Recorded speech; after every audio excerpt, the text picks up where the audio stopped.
Silagarana da mama vitana danga farada banada ne tabau da damne ngere dulau da dane magale nugalate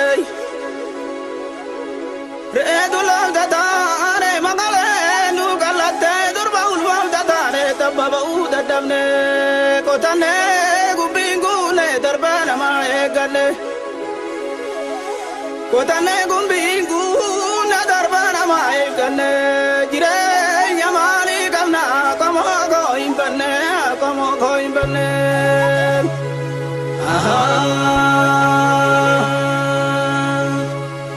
yawa kayo mala ta yo mal kone mulata merdara lente nye bakaya nelengenye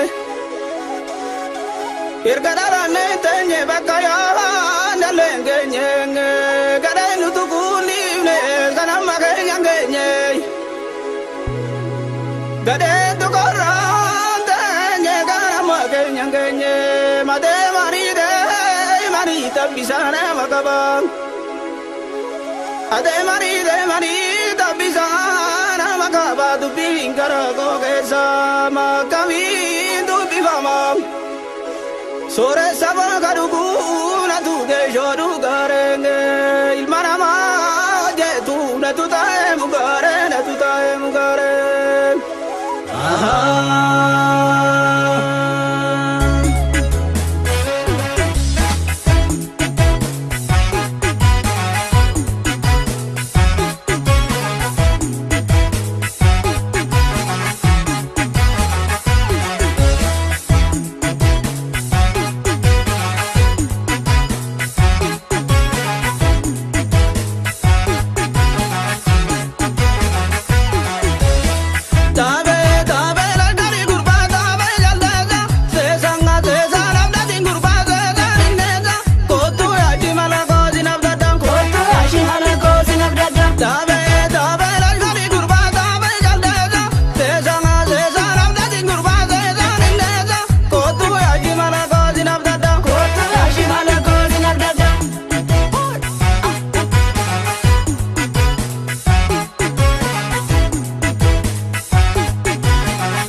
Hello, Bocala.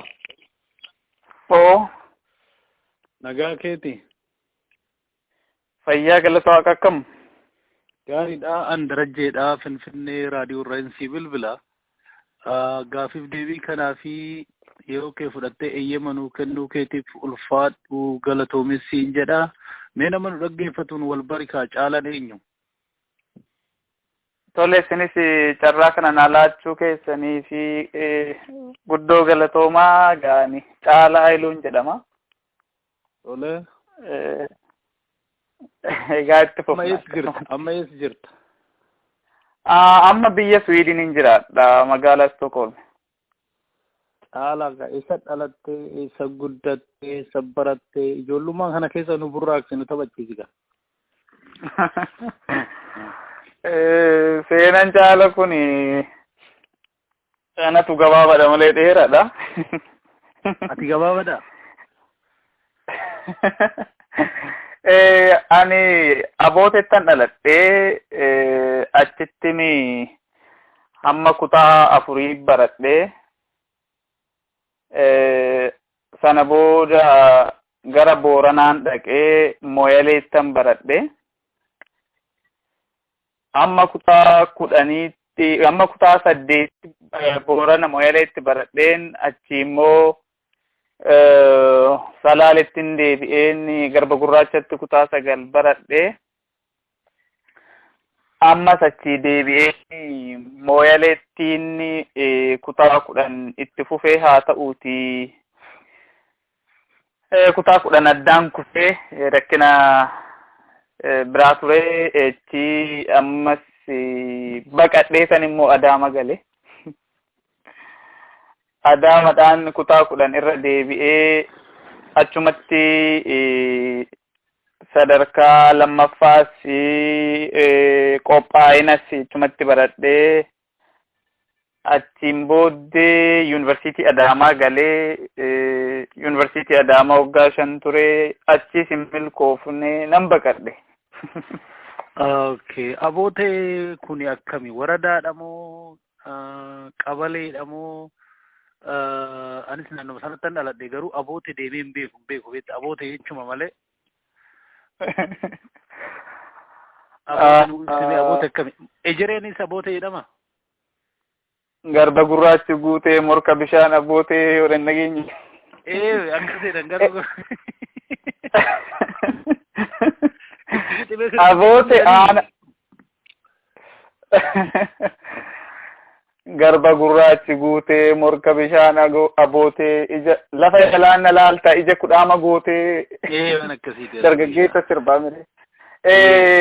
Wanni abootee aanadhas gandis jira dhugumatti tokko bishaan abootee iyyuu jira. Ammoo ani aboote suni gandis jira fakkeenya aana hidhabuu abootee aanaadha. Hidhabuu abootee gosa hidhabuus gosa ammoo isa san keessan galluuti. Amma aboote kana yoo ceete yaayyadha gosa yaayyatu qubatee jira warri haadha keenya amma gosti kun yaayyadha. Angaruu jidduu kana keenya alangoo ganda alangoo dhamtuttiin dhaladhe. Alangollee bakka amma jiraatanii bonayyaa jedhama bakki itti dhaladhe. Ejeruma jala aanan keenya ejeree irra nuti tarii daqiiqa 10 wanni deema laata miilan. Okay. Biyya Saaddasaa Birruu dhalatetti dhalatte gaa. Eegaa. Achi fagaataa inni sireen sun garami? Lakki tokkuma siree morosee wanni tokkuma ani beeku tarii nurra manni isaanii kuni daqiiqa 30 deemsisaare. Waan akkasii ta'uu mana. Akkasumaaliif jidduu ejereetu jira san booddee laga morosee ceetee dhaxxaa wanni walumatti jira gaa. Amma namni Salaale waggaa baqatu Baale deemanii Arsii deemanii Harargee deemanii gara Booranaa kana moo sirraa hin dhagaye? Lakki Salaalee qofa otoo hin taane tuulamni kuni gaanni seenaa dheeradha. Wanni baqachiisa ture maaliif garas baqataniin waan biraati? Maaliif Amaaratti hin baqanne? Maaliif Gambeellatti hin baqanne? Maaliif bakka biraatti hin baqanne? Oromoon kan jedhuu fi xiinxala biraa gaafatus Oromoon wal malee hin qabu waan ta'eef gaafa diinatti hammaatee diina kana wajjin wal lolee gaftee Oromoonni kan otoo hin cabin dura lola hamtuun kan ture tuulama kanarratti ture xiyyeeffannaanii egaa suni seenaa biraati ammoo ani dhugaadha Boorana keessa keessumaa amma yaaballoo soodhattee hiddii lolaa kana godhattee nama tuulamaatu baay'ata Oromoo tuulamaan kun karma haalaan adda addaatiin baqatanii gara dhaqanii obbolaa isaanii bira dhaqanii obbolaa isaaniitti dahatanii ammoo ani kutaa seenansaa dheeradha obbo Darajjee ammoo fira achi ture fira biratti barachuu dhaqee. Okay. Dheeradha maaltu garasiin dhaqeenis waan baay'ee dheeraa waan ta'eef yeroo san qabnu natti hin fakkaatu. Sanatti gadi hin qonnu. Tole kolleejii Adaamaa seentee dhibeen tokko tokko ka'uu ni mala. Achitti mee waa'ee kolleejii Adaamaa kana. Kolleejiin Adaamaa baran ani baradhu Yuunivarsiitii Adaamaa jedhamee laa Technical College maal jedhama natti fakkaatu. Akkasiyyuu. Natti fakkaata yeroo sin turtanitti yeroo sin barachaa turtanitti Technical College Adaamaa jedhama natti fakkaata. Adaamayyuu hin jenneen isaanillee yeroo san Naaziree jedhanii waamanii. Naaziree. Egaa environmentiin isaa maal fakkaata? Adaamani. Environmentiin ishii maal fakkaatti? Atmosferii Oromootiit irra jiramoo akkuma kaampaasii gandaa warruma kaantu influensii godhee jiraatamoo Oromoo urgooftii akkamii Yuunivarsiitiin Adaamaa suni? Egaa gaa'inaa sofna ta'e Adaama otoon galiin turan 2004 yeroo fincilee diddaa gabrummaa Oromiyaa keessatti deemaa ture yaadatta'oo ta'e. Yeroo sana keessa ji'oota muraasaaf hidhaan ture Booranatti gaafii nu gaafannee fi odeeffannoo inuma qabdadhee yaada yeroo barattoonni kumaa ol gara Keeniyaatti fa'aa baqatan Moyaleerra. Yeroo san immoo mana hidhaa turre achiin mana hidhaati immoo erga baanee mana hidhaati akkitti baane iyyuu haala addaa qaba ture. San booddee abdii murannoonis kana booddee barumsis maali kan jedhu sammuu kee keessa dhufa. Ijoollummaanis jira. Ijoollummaa qofa otoo hin taane gaafii haqaa onnee namaa keessa jirutu sana nama murteessisiisa. Ammoo haalaan adda addaa hin hanjofneeti Adaamaa gaafan dhaqu. Adaaman akka har'aa kanan turre yeroo san dhugaatti. Wannumti jiru maal fakkaata waan Oromoo urgoofti moo gaafii jettu kanaaf jechuudha. Namuma afaan Oromoo dubbatu hedduun argitu magaalaa Adaamaa keessa waggaa 10 dura jechuudha. Yeroon ani 2010 yeroon baqadhee Adaamatti galu torbee 2 siree qabadheen ture. Magaala kana keessa suuta garuu keessumaa erga jiituun Adaamaa dhaabbate hawwisoon jiitu Adaamaa dhaabbate wantoonni baay'ee jijjiiramaa dhufanii nus karaa erga sanii barumsa yeroo jalqabnutti gumiin kuni manneen barnoota keessatti gadhaabuu jalqabnee uummanni akka of jaalatu sii galee kaan dhokatee jiraata of wallaalee ormoomee jechuudha guutumatti orma ta'ee eenyummaa isaa sana lagatee of tuffatee jiraata. Sanarratti hojjechuun hojii manee dhaloota kanaa ture natti fakkaata. Wanni tokko jijjiirame gara yuunivarsiitiitti gaafa gallu wagguma waggaadha yuunivarsiitii Adaamaa keessatti jijjiirama guddaa argaa deemta. Fakkeenyaaf yeroo nuti 2007 yeroo nuti seennu yuunivarsiitii Adaamaa keessa dhugaa 2007 jeequmsa guddaatu ture.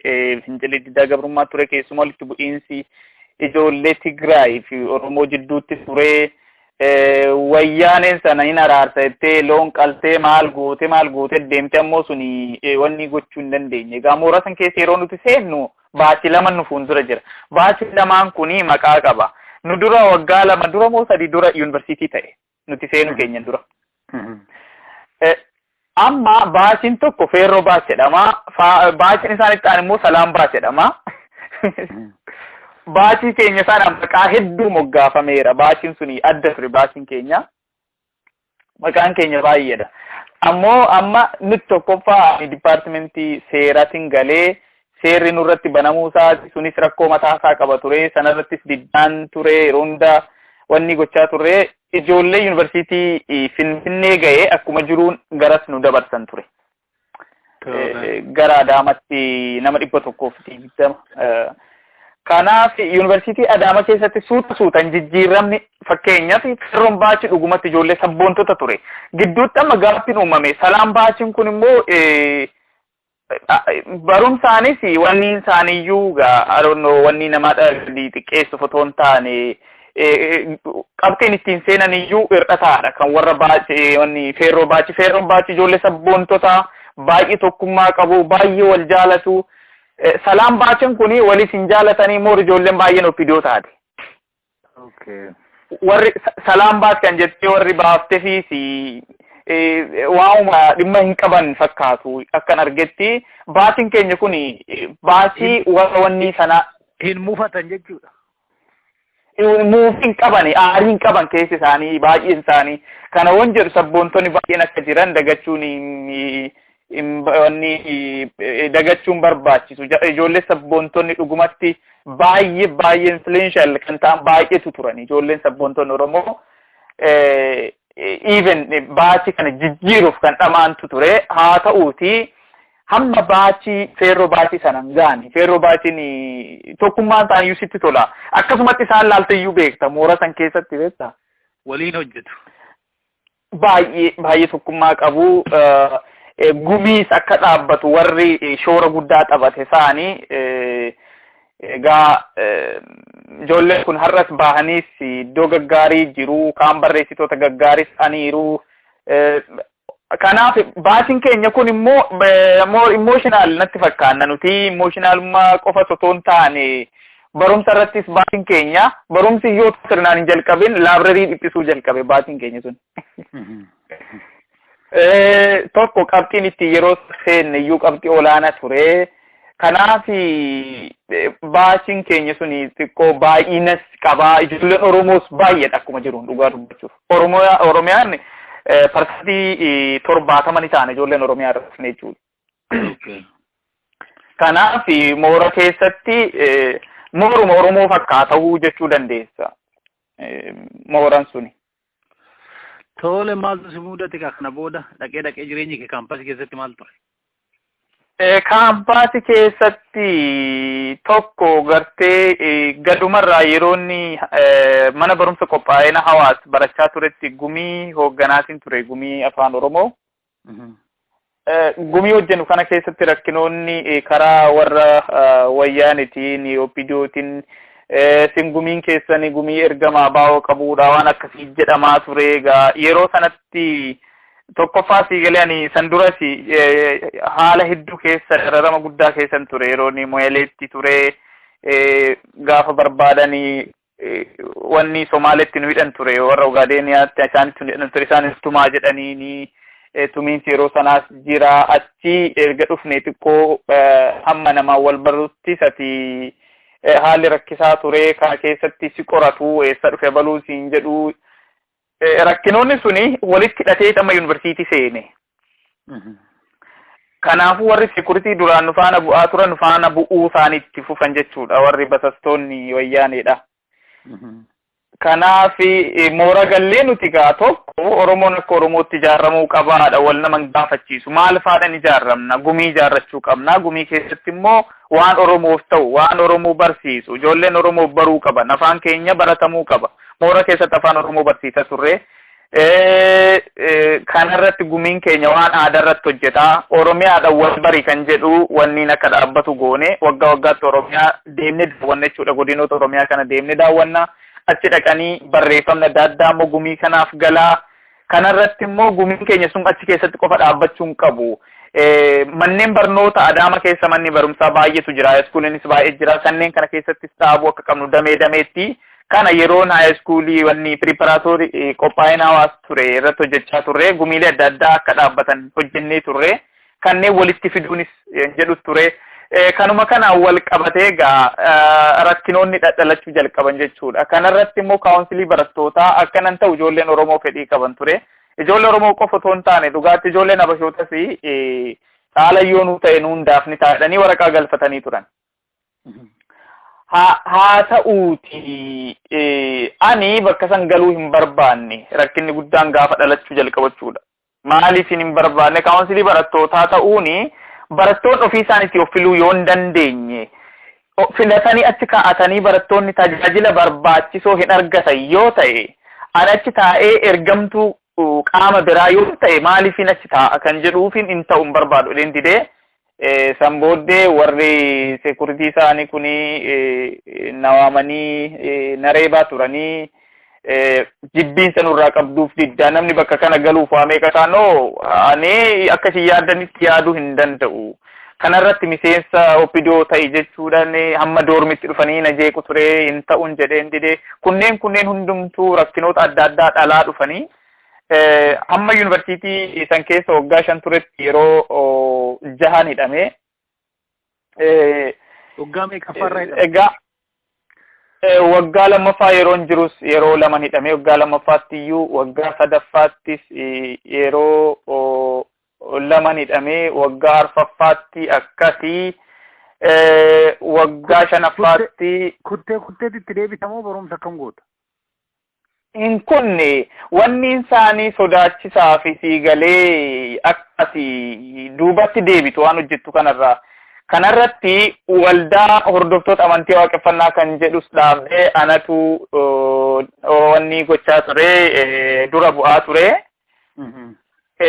Kan biraa jidduma kanaan immoo waldaa tokko kan si ajaa'ibu wanni isaa waldaa tokkummaa daandii jeneraal Taaddasaa Birruu kan jedhu tokkos dhaabnee ture magaala keessatti. Egaa moora keessatti kilabii volunteer kan jedhu siyaanatu wanni gochaa ture. Sochii adda addaa ani qabu kanarraa ka'aniiti akka isaan barbaadan qofatti akka inni deemuu barbaadani. Torban na hidhanii na gadhiisu, torban 2 na hidhanii na gadhiisu akkasitti ture. Dhumarratti garuu maakalaawii na geessanii. Haa ta'uuti haala akkanaa ture waan ta'eef dhugumatti jireenya hamtuun dabarte yuunivarsiitii san keessatti keessumaa erga kitaabni kiyya tokkoffaan duraa maxxanfamee bahe immoo daranuu ilkee isaanii keessan galee yeroo baay'ee seekuritii wayyaaneedha. Ati ni eebbifamta yoo ta'ee nutu dhaabbanneen deemnu naan jecha natti dhaadachaa turan jecha. Sakiirotonni kun ijoolluma Oromooti moo warra Tigraay? Oromoodha yoo jenne tarii Oromoo yakkuu ta'a. Oromoo miti yoo jenne maqaatu Oromoo fakkaata. Ani dhugaatti eenyummaan isaanii fakkeenya yeroo baay'ee namni itti dhaadataa ture nama Addisuu Badhaasa jedhamu maqaa abbaa kana yoo laallu Oromoo fakkaata. Namni kun maakalaawillee dhufee bakka qorataan kiyya jirutti natumaa ture. Hamma qorataa kiyya wal lolanitti jechuudha. Kuni aangoo keeti miti. Iddoo kana seentee amma jedhamutti gahe namni kuni yeroo baay'ee namni itti dhaadataa ture. Poolisiidha moo dannatiidha? Wanniidha basastuudha. Seekuritii isaanii bayaa dannatii. Kana of jalatti nama akka Abrahaam jedhamu fa'aa diriirsee jira. Ijoollee baay'ee namoonni kun namoota akka Taayyee Danda'aa namoota irratti baay'ee tumanii waa meeqa godhanii hanga ammaatti illee namni akka isaan haala hammaata kana keessa turu godhe nama kana. Yeroo baay'ee keessumaa Finfinnee Amboo yuunivarsiitii kana keessa giddugaleessa Oromiyaa kana keessa namni socho'ee ijoollee Oromoo baay'ee cisiisa ture nama Addisuu jedhamu kana. Addisuu Badhaasaa jette? Addisuu Badhaasaa jedhama. Isaa fi lukkeeleen isa jala yaatu kan akka Abrahaam jiru kan biroo ijoolleen isaan leenjisaa turan baay'eetu jiranii. Namoonni kun lamaan garuu ijoollee Oromoo namoota ficcisiisaa turani. Maaltu barataa OPDOdhaan walitti buusa? Jechuun barataan tokko barataadha. Maaltu abaa'oo isa jechisiisa? Akka yakkaatitti waan irraa itti fudhatamu tokko maaliinni? Gaafii gaariidha obbo Darajjee. Wanni walitti buutu tokkoffaa gartee OPDO'n otoo warra ofiin ijaajjan ofiin ilaalcha mataa isaaniitiin Oromoo tajaajiluuf fedhii Oromoo galmaan ga'uuf warra dhaabbatan ta'e tokkoffaa miseensa keenya taa'anis nama hin cinqani namatu isaan barbaada jechaadha. Lammeessoo namni waan Oromoo gaafa hojjetu silaa gammaduutu isaan irra ture. Isaan garuu dhimmi Oromoo isaan hin ilaallatu waan ta'eefi ergamuu qofa waan ergaman hojjechuu qofa waan ta'eefi hojii Oromoo qulqulloota hojjettu san hin barbaadani. Miseensa keenya ta'iisiin jedhan hin ta'u ani nama qulqulluudha. Mirga kiyya mataa kootiif hin jiraadha. Barataadha. Barumsa kiyyan hordofa. Waan Oromoo immoo hamma humna kiyyaanan hojjedha gaafa tetteeni ergama abaa'otii siin jedhu. Baay'ee biyya san keessatti maaltu jira beektaa? Ati waan Oromoo tokko haala gaariin gaafa dubbattee si arganii? Maal siin jedhu beektaa? Ichimma bakka oonekti shattaallechi siin jedhani. Galee? I don't know. Egaa kuni karaa biraatiin sammuu uummata Oromoo keessattis namni waan gaarii yaadu wanti waan gaariin hojjetamu hundumtuu abaa'oodhaanii kan jedhu uummata keessattuu uumeera. Kanaaf tokkoffaa doormirra dhufanii miseensa ta'ii siin jedhan annan arrabsa ture. Baradhu atuu amma kana kootuu qo'adhumee nama ta'i. Maaliif hin baranne? Warri abbaan kee haati kee baradhu jedhanii si erganii. Hamma kana hojjettu ittiin qaanoftu ittaanii aartees dubbisa. Si jala deemanii mana fincaanii yoo seentu waan ati haasoftu si jala deemanii eegu. Hamma kana wanti nuti yakka hojjenne hin jiru yakki tokko hin jiru. Yaa Oromoon akka Oromootti ati qaama kee kana murii gati yoo siin jedhanii lakkii qaamni kiyya na dhukkuba yoo jette barati yakkamaa miti. Garuu isaan yakkamaadha siin jedhani. Akka isaanitti Oromoo akka wal qoqqoodu, Oromoon akka wal jibbu yoo hojjenne, Oromoo irratti yoo hojjenne ati diina yookiin immoo akka isaan jedhanitti abaa'oodha. Isaanoo maalaa jedhaman kaa warri akkanatti hojjetan, warri Oromoo diigan, warri Oromoo ajjeessisan, warri Oromoo basasan, warri Oromoo nagaa dhoowwatan, akka hin baranne godhan, ijoollee qaroo barumsa irraa ari'an kuni maalaa jedhamamme. So dhumarratti ishiidhumaa maayikalaawii si geessanii sana boodatti barumsatti hin deebine. Deebi'eera. Gartee 2010 yeroo kitaabni kiyya bahe Bishooftuu irratti gaafa irreechaan hidhanii achi warra achi aangoo ittiin qabnodhanii Adaamatti dabarsanii Adaama irra teenyee taa'anii ilaalanii kitaabni kee maarri waan hedduu haasaniiru haasaa kana VOF illee kenneen turen yeroo sanii. Haa ta'uuti amma achi ergan bahee booddee warningii natti kennan tokkoffaa galma waaqeffannaan dhaqina jedhanii hin hafuun jedheenanii. Hamma lubbuun kiyya jiru amma biyya kana keessatti lubbuun kiyya na jirtutti galma waaqeffannaa irraa hafuun jedheeni. Lammaffaa wanni gumii keessanii fi waaqeffannaan keessaniis tokko gaafa barbaadan kan abaa'otii siin jedhan gaafa barbaadan kan ookkotii siin jedhan. Waanuma siin jedhan hin beektu barreeffamni kee kana deebinee gaa hin sakattaana waan kana jedhanii okay achi mooratti deebi'een barumsa jalqabe jechuudha. Amma jidduu kanatti immoo torban lamaan booda natti fakkaata galmi waaqeffannaa waggaa jaaffaasaa kabajataa otoo teenyee nuti jeekkaraa jirru galma waaqeffannaatti dhufanii federaalli poolisiin hundumtuu marsan. Walancitii ture iddoonsaa walancitiitti otoo waaqeffannaa irra jiru jechuudha. Dhufanii gaafa arganii warri Tigrootaa hoggasuma sammuun isaanii jijjiirame. Wanni dhagaanii dhufanii fi wanni achitti argan wal faalla ture.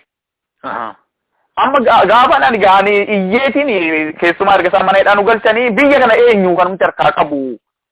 Biyyuma kana eenyutu bulchaa jira. Afattis warri oppidoof hin jettanii esteessan kuni biyya kana keessatti rakkinni dhalateera magaala kana keessatti. Hin beektan isin hamma sekurtiin federaala irraa dhufee kun hundumtuu nu marsutti isin maal eegdan? Otoo qaamni nu balleessus jiraatee isin homaan dhageessan jechuudha. Meena wanni ta'e jira. Namni taa'eeti jeekkaraa jira. Waaqa kadhachaa jira. Wanti uumame jira. Hin jiru. Soo kan isin dhageen isaan agamtee dhagaanii dhufarreen nuti hin beeknu. Egaa akkasiin torban tokko achitti immoo nu hidhanii te baanee erganni feewanii dhabee jechuudha maakalaawwiidha. Amma achis mooratti immoo deebine. Mooratti gaafa deebinu egaa moora san keessatti ijoolleen Tigree kun quufaniitu malaphee dhiibaniiti siigalee tuffii nurraa qabu. Wanti akkasii kun yeroo baay'ee irratti dubbanneerra wal kabajee wajjin deemuun barbaachisaadha kan jedhu irratti jechuudha.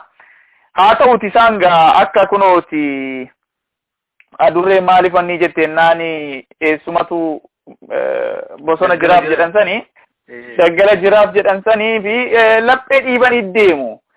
akkasitti ijoolleen keenya osoo TV Oromiyaa irraa wanni hin darbaa ture diraamaa sakaallaa natti fakkaata yoo ni irraanfachuu baadhee dhugaatan yeroo sanatti laabireerii keessan ture hin jiru garuu ijoolleen daawwachaa otoo jiranii ijoolleen Tigree kun dhaqanii jalaa dhaamsan tokkoffaa mooraa sana keessatti baay'ee ergatan yeroo isaan miidiyaa irratti dubbatan baay'een qaana'an ture yeroon rifuujii turetti dhaggeeffachaa ture ibsa isaan kennaa turan baay'ee waan si qaanessu tokkoffaa mooraa sana keessatti haala sabaaf sablammiin haa kabajamuu irratti wantoonni lafa kakaa'amee jira. Keessumaa ijoolleen Oromoo televezyiinii tokkoffaa maajooriitiidha mooraa san keessatti. Televezyiiniin Oromiyaa eega baname ijoolleen keenya afaan Oromootiin ilaaluu barbaadu. Waan fedhee isaa dabarsanii warri suni waan Oromoodha wanni gaariin dabarsanii hin jiru garuu sagantaan bashannanaa jiru san ijoolleen keenya daawwachuu barbaadu sii galee. Kanaaf waan akka wanni maali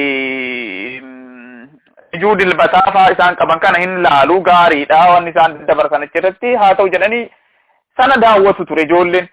Galgala guyyaansa gaafa kam isaanitti fakkaata irra deebisanii kan dabarsan isa laala jirti ijoolleen dhaqanii jalaa dhaamsan maaf dhaamsitaa jedhanii gaafatan maal si dhibee jetteen ijoolleen Tigree. Ennaan na yaadadha har'a gurbaan kun mana barumsaa irrallee ari'atamee iddoon taane jira haa ta'uti gurbaan kun aareeti akka bantetti banii akka cuftetti baniidhaan. Ijoolleen kan hundumtuu aaraniitu akka tasaa eebbisaan itti aanee jira waan ta'eef eebbisaan ka'ee gurbaa kana rukkuta jechuudha. Gurbaan rukkute immoo eebbisaan itti darbee otoo hin taane gurbaan gaafa maaliif cufta jedhee eebbisaan gaafatu gurbaan Tigree kuni minaa gabbaa maal si dhibee jedhee arrabsa gurbaa. Kana hojjettee deebitee sin arrabsitaa jedhaan maal fiddaadhaan yoona gurbaan aaree gurbaa kana dhaa jechuudha eebbisaan. San booda gurbaan kufee hin madaa'ee amma kaa maalitti wal qabsiisanii yaa eebbisaaniif eebbisaa walitti dhiyaannaa lammata immoo eessan dhaqanii akka tasaa gurbaan yaayya gullallee irra dhaqee caalatu ijaare moora keessatti rakkoon tokko ka'e caaladhaadha yeroo hundaa caalatu ijaare isatu erge gurbaa kana kaanii otoo tarkaanfiin biraan fudhatamne ijoollee Oromoo lamarratti moora keessa dismiss godhan. Ani qaaman dhaqeetiin haasofsiise warra qaamni kun ilaalu jechuudha maaliifi dubbiin kun siyaasa murteessitan malee dubbii haqa hin qabnedha. Tokkoffaa ijoollee kana nuti hin araarfanna. Ijoollee Tigreetis waamnee kanas hin araarsina. Rakkoo kana kan uume sini. Haa qoqqoodamu jenneera reedi bakka isaan daawwatan kunoo achitti kennameera. Ana Amaariffaan darbu jira. Yoo namni hin jiraanne Tigreeffaan hin banatu jedhameera hundumtuu jira. Aanfi siyaasirii irras jira. Bakka baay'ee jira. Bakka baay'eetti banameera televezyiiniin. Ijoolleen keessumaa fireeshin dhufan kun immoo Karrayyuu kaampaasii jira Karrayyuu kaampaasii dhaqanii achitti ilaaluu danda'u maaliif baay'een isaan achi galu waan ta'eef doormitariin isaanii. Amma gaa ijoolleen qullubbii kaampaasii jira achi kunneen yoo dhufanii keenya immoo maal jedhama peentaagoon waan akkasii kun jira kan dubartoonni kophaa qaban waan ta'eef dubartoonni baay'een hin dhufanii. Waan kana isaantu jeeqe ijoollee kanatu jeeqe ijoollee kana irratti murtii tokko hin dabarsine.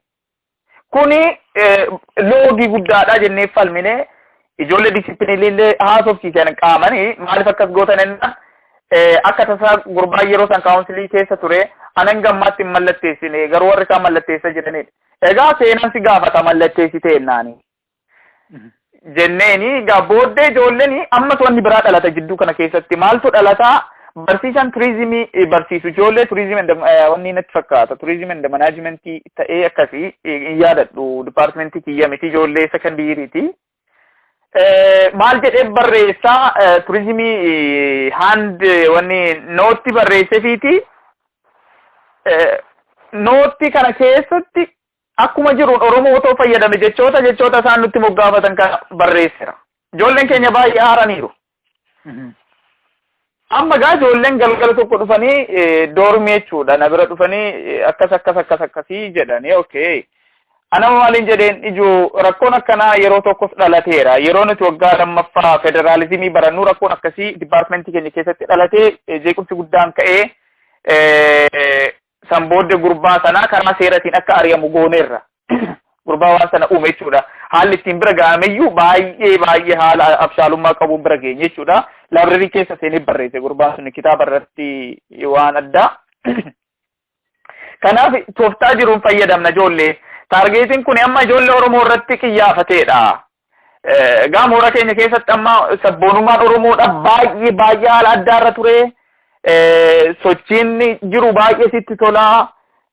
Gumiin baay'ee haala addaatiin jira. Ijoolleen Oromoo uffata aadaa uffataniiti deemu. Kanarratti keessumaa ilmaan Oromoo kanneen dhiigan Oromoo ta'an afaan isaanii hin dandeenye. Ijoollee raayyaa. Ijoolleen Mataqqalirree hin danda'u afaan Oromoo dhugumatti muraasa isaanii malee. Ijoollee Walloo irraa dhuftu ijoollee kana Oromummaa barsiisuu, afaan Oromoo barsiisuu. Ijoolleen kun agarsiisa mooraa keessatti agarsiifamlee ijoollee Oromoo wajjin malee agarsiisnu jedhanii gaafa isaan falmatanii kanas didanii kennan ijoolleen Tigraay wajjin agarsiisnu itti ijoolleen raayyaa.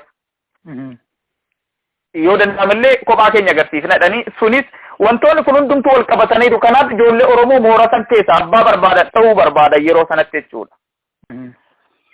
Kanaaf tarkaanfiin kun sirrii miti jedhamee hiriirri nagahaa ijoolleen amma egaa caala isin ijoolleen keessumaa maakalaa warraa baatanii dhuftan kun xiyyeeffannaan hundumtuu sinirra jira. Kanaafuu waan kanarratti akka hin hirmaanne suni. Nuti garuu karaa seeratiin gaafii kana hin gaafanna jedhanii ijoolleen kun gaafii gaafatu. Nan yaadadhaa gaafa 28ti mudde 28 ani immoo presentation tokkoon qaba kan si ajaa'ibu. Waggaa 5ffaa fixaatii jirra wanni tokkotti barreeffama investmentii keessatti gahee dubartootaa kan jedhu irratti karaa seeratiin maal fakkaata kan jedhu irratti waraqaa dhiyeessina turre. Waraqaa san dhiyeessee yeroo bahu baanee yeroo gara amfiteetirii dhannu mooraan guutuudha. Ijoolleen gaafii gaafachaa jiran. Gaafii isaan gaafatanii kan si ajaa'ibu nama shugguxii hidhatee mooraa san keessa barataa ta'eetu shugguxii hidhatee otoo deemu waltajjii irratti bu'e. Deebii kanaafi Dr. Solaa Bariisoo maadheen barataa security alaa dhufee poolisiidha jedheen waraqaa afaanitti agarsiisu ittiin ijoollee. Egaa nuti ufamanneetti doormi keessatti isaan wajjin galla. Namoota akkanaa kanatti nu fixuuf asitti bobba'aniiru. Wantoonni suni baay'ee hammaatee dubbiinsa jeequmsi mooraa san keessatti ka'ee ijoolleen gaafilee adda addaa gaafatan. Tokkoffaa mooraa san keessatti wanniin decision makeriin yookiin immoo murtoonni yuunivarsiitiin kun karaa barnootaatiin qabu haa beekamu. Dhiibbaan siyaasaa yuunivarsiitii keenyarraa haa dhaabbatu. Daldalli siyaasaa mooraa kana keessa haa dhaabbatu. Haalli kenniinsa wanniidha qabxii yuunivarsiitii keessatti kennamu dandeetti qofa irratti haa ta'u. Wanniin amma gaafiinsaa iyyuu babal'atee jechuudha. Afaan Oromoo afaan federaalaa haa ta'u. Mirgi Oromoon Finfinnee irra qabu abbaan biyyummaa Oromoon Finfinnee irra qabu haa mirkanaa'u. Wanniin maali abba isin ittiin daldaltan Oromoo hin laallatu. Kan jedhu gaafilee kanneen gaafii gara 10 qabatanii hiriirri nagaa ba'ama jechuudha. Guyyaa 3 gaafa 28 amma 31 jechuudha. Egaa jidduu kana keessa ijoolleen nama 500dhan.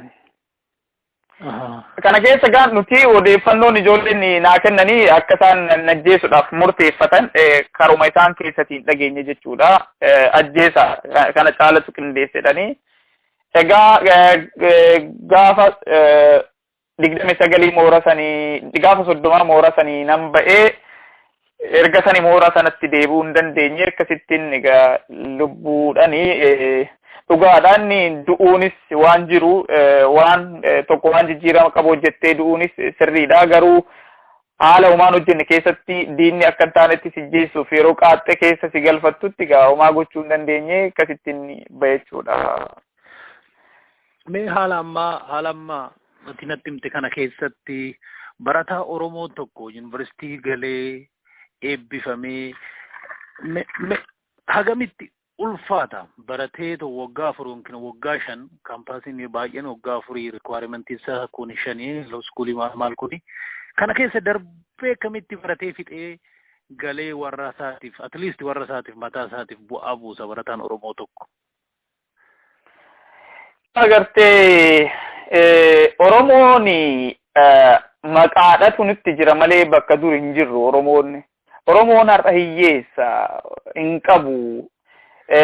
Dur yoo dhabe Oromoon wal gargaareet wal hirpheetii dhabaasaa hin qabu ture jedhama. Oromoon akka nutti manitti maanguddoonni Oromoon hiyyeessa hin qabu kadhataa hin qabu ture. Har'a garuu kana keessa jirra. Har'a Oromoo waan hunda dhabeera. rakkoo diinagdee hammaata kana keessatti ijoollee ofii barsiisee sadarkaa yuunivarsiitiitiin ga'uun baay'ee ulfaataadha. Warra kaanis salphaadha. Maaliif of ijaaraniiru? Diinagdeen of ijaaraniiru. Wanni hundumtuu harka isaanii jira. Barataan Oromoo garuu kanaafuu qe'eesaa manni barumsaa hin jiru ta'a. Haala hin taane haala adda addaa keessatti wareegama hamtuu kaffaleetti sadarkaa sana kan ga'u. Achi ba'ee dirqama meeqa baatee ba'a barataan Oromoo? Tokkoffaa dirqama dhalootaatu itti jira. Dirqamni dhaloota kuni kaayyoo fi akeekni dhaloonni kaleessa itti wareegama sun karaarra jira. Galman geenye. Kuni kana hidhateeti kana guduunfateeti kan baratu barataan Oromoo. Lammaffaadha. Maatii irraa dhalate san irraa dirqama qaba. Akka sabaatti Oromoon kan baratu mataa isaatii fi miti. Sabaaf barata. Kun hundumtuu dirqamni waloos matayyaas gubbaatti jira. Barnoota saniinis baratee injifannoo gonfachuutu isarra jira. Egaa kanneen keessatti barataan Oromoo waan hunda keessatti hirmaataadha. Rakkina nuti keessa jirruu fi haala keessa jirrutu barataan Oromoo barnoota qofarratti illee akka xiyyeeffatu kan isa godhuu miti. Haalli Oromoo keessa jiru. Ba'ee kan inni argu, yoo galu kan argu, karaa irratti kan argu boo'icha Oromooti. Dhiibbamuu Oromooti. Oromoon har'as gadaantummaa keessa jira. Kun yoom jijjiirama laata jecha aadatti barata. Kanarratti rakkina diinagdee hammaata san keessa bahee baratee yuunivarsiitii eebbifame. Kanaayyuu immoo carraan hojii argachuu hin jiru. Haala akkasii kana keessatti baratanii ga'uun dhugumatti baay'ee ulfaataadha. Baay'ee ulfaataadha. Garuu wareegama kaffalameeti barataan Oromoo kan baratee xumuru. Egaa baay'ee namni barate beeka akkamitti akka keessa darbanii baay'ee ulfaataadha. Baay'ee. Mana hidhaa kana seentee baatee yeroo baay'ee agarteerta mana hidhaa buufata adda addaatitti maayikalaawii dabalatee. Mee nama Oromoo hidhamee hin beekneef mana hidhaa sana ibsimee maal fakkaata? Hidhamanii ba'uun kun salphuma? Gartee Bodarajee manni hidhaadhaa xiqqaan qabu. Guddaa olii sanis maakalaawis fudhu kanneen gadii an sadarkaa hedduutti hidhameera. Bakka sadarkaa gadii san keessattis kophaa kiyyadha hidhaniiru. Bakka immoo nama meeqa fakkeenya yeroo Moyaleetti hidhame yeroo 2004 umriin koo gaafas 16 gaafa isaanii warra Ogaadeniyaa yookiin immoo warra naannoo shanii biratti na hidhanii tumaa jedhaniini siigalee birri kennanii fi tumaa halkan jedhaniini. Mana hammas ga'u manni suni dhugaatti tarii 5-7 ta'a meetiriidhanii gara nama 150 ture. Achi gubbaarra sitti rooba roobni dafqi namaa kuni asii namni kun asitti sirratti fincaahaa kaan si dhiitaa.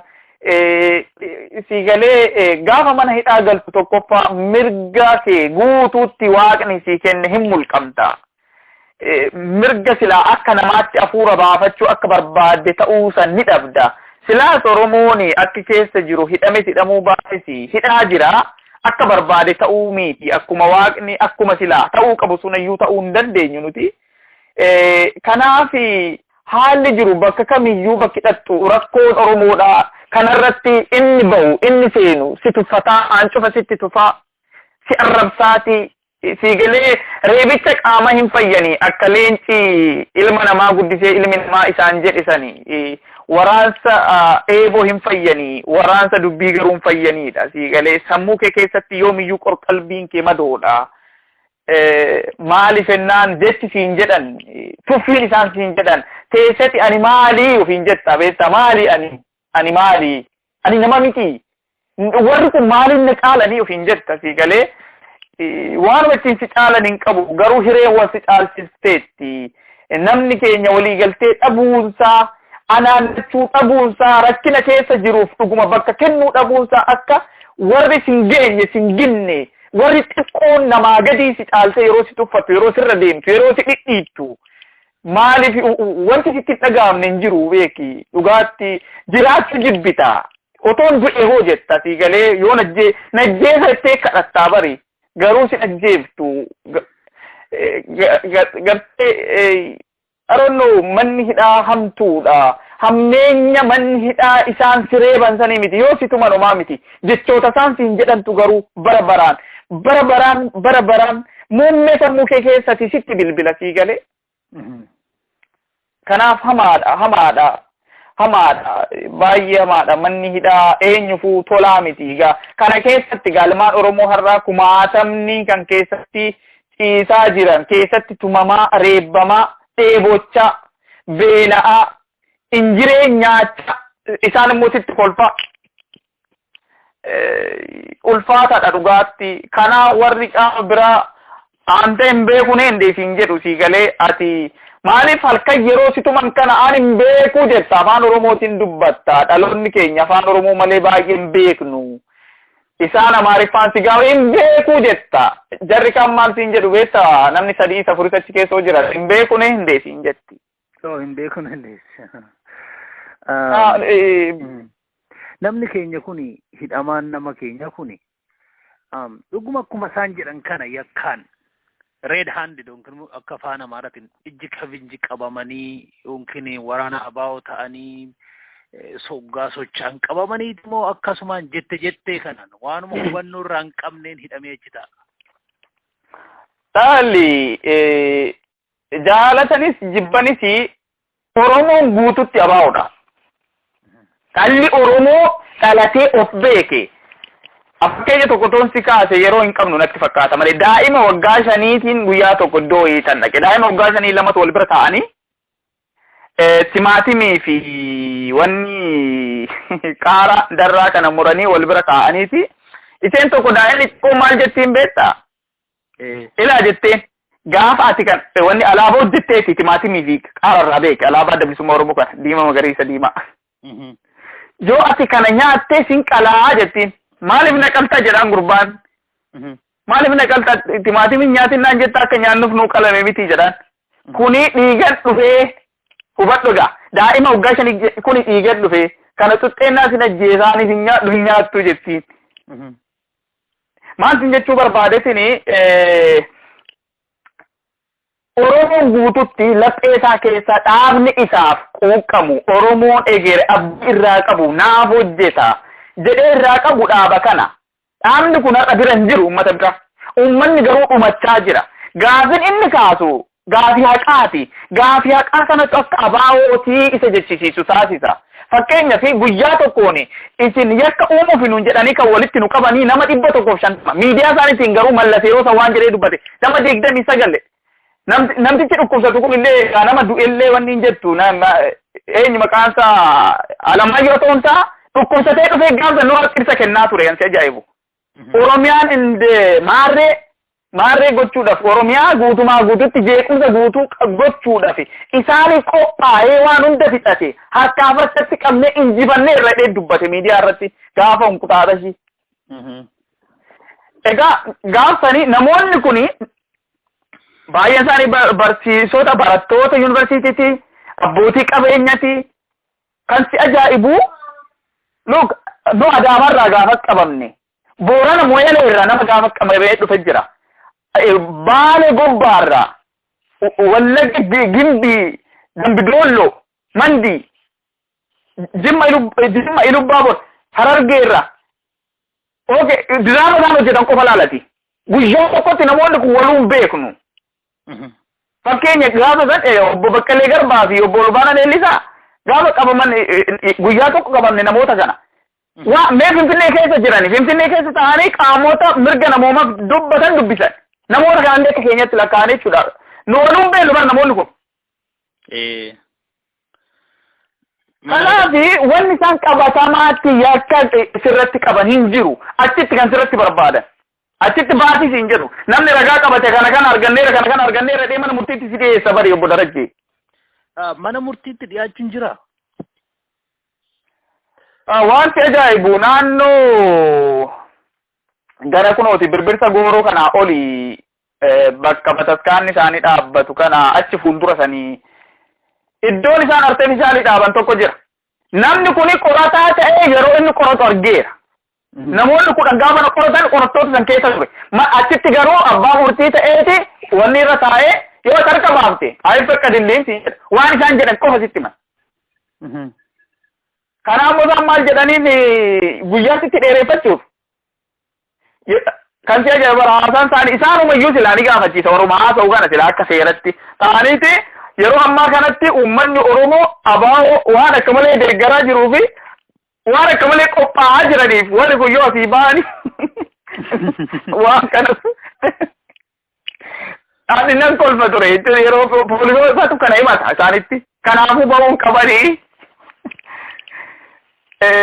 egaa akka walii galaatti manni murtii isaan si geessan mana murtii artificiaaliti keessumaa erga gaafa isaan proclamationii 625,2009 ba'e saniin waan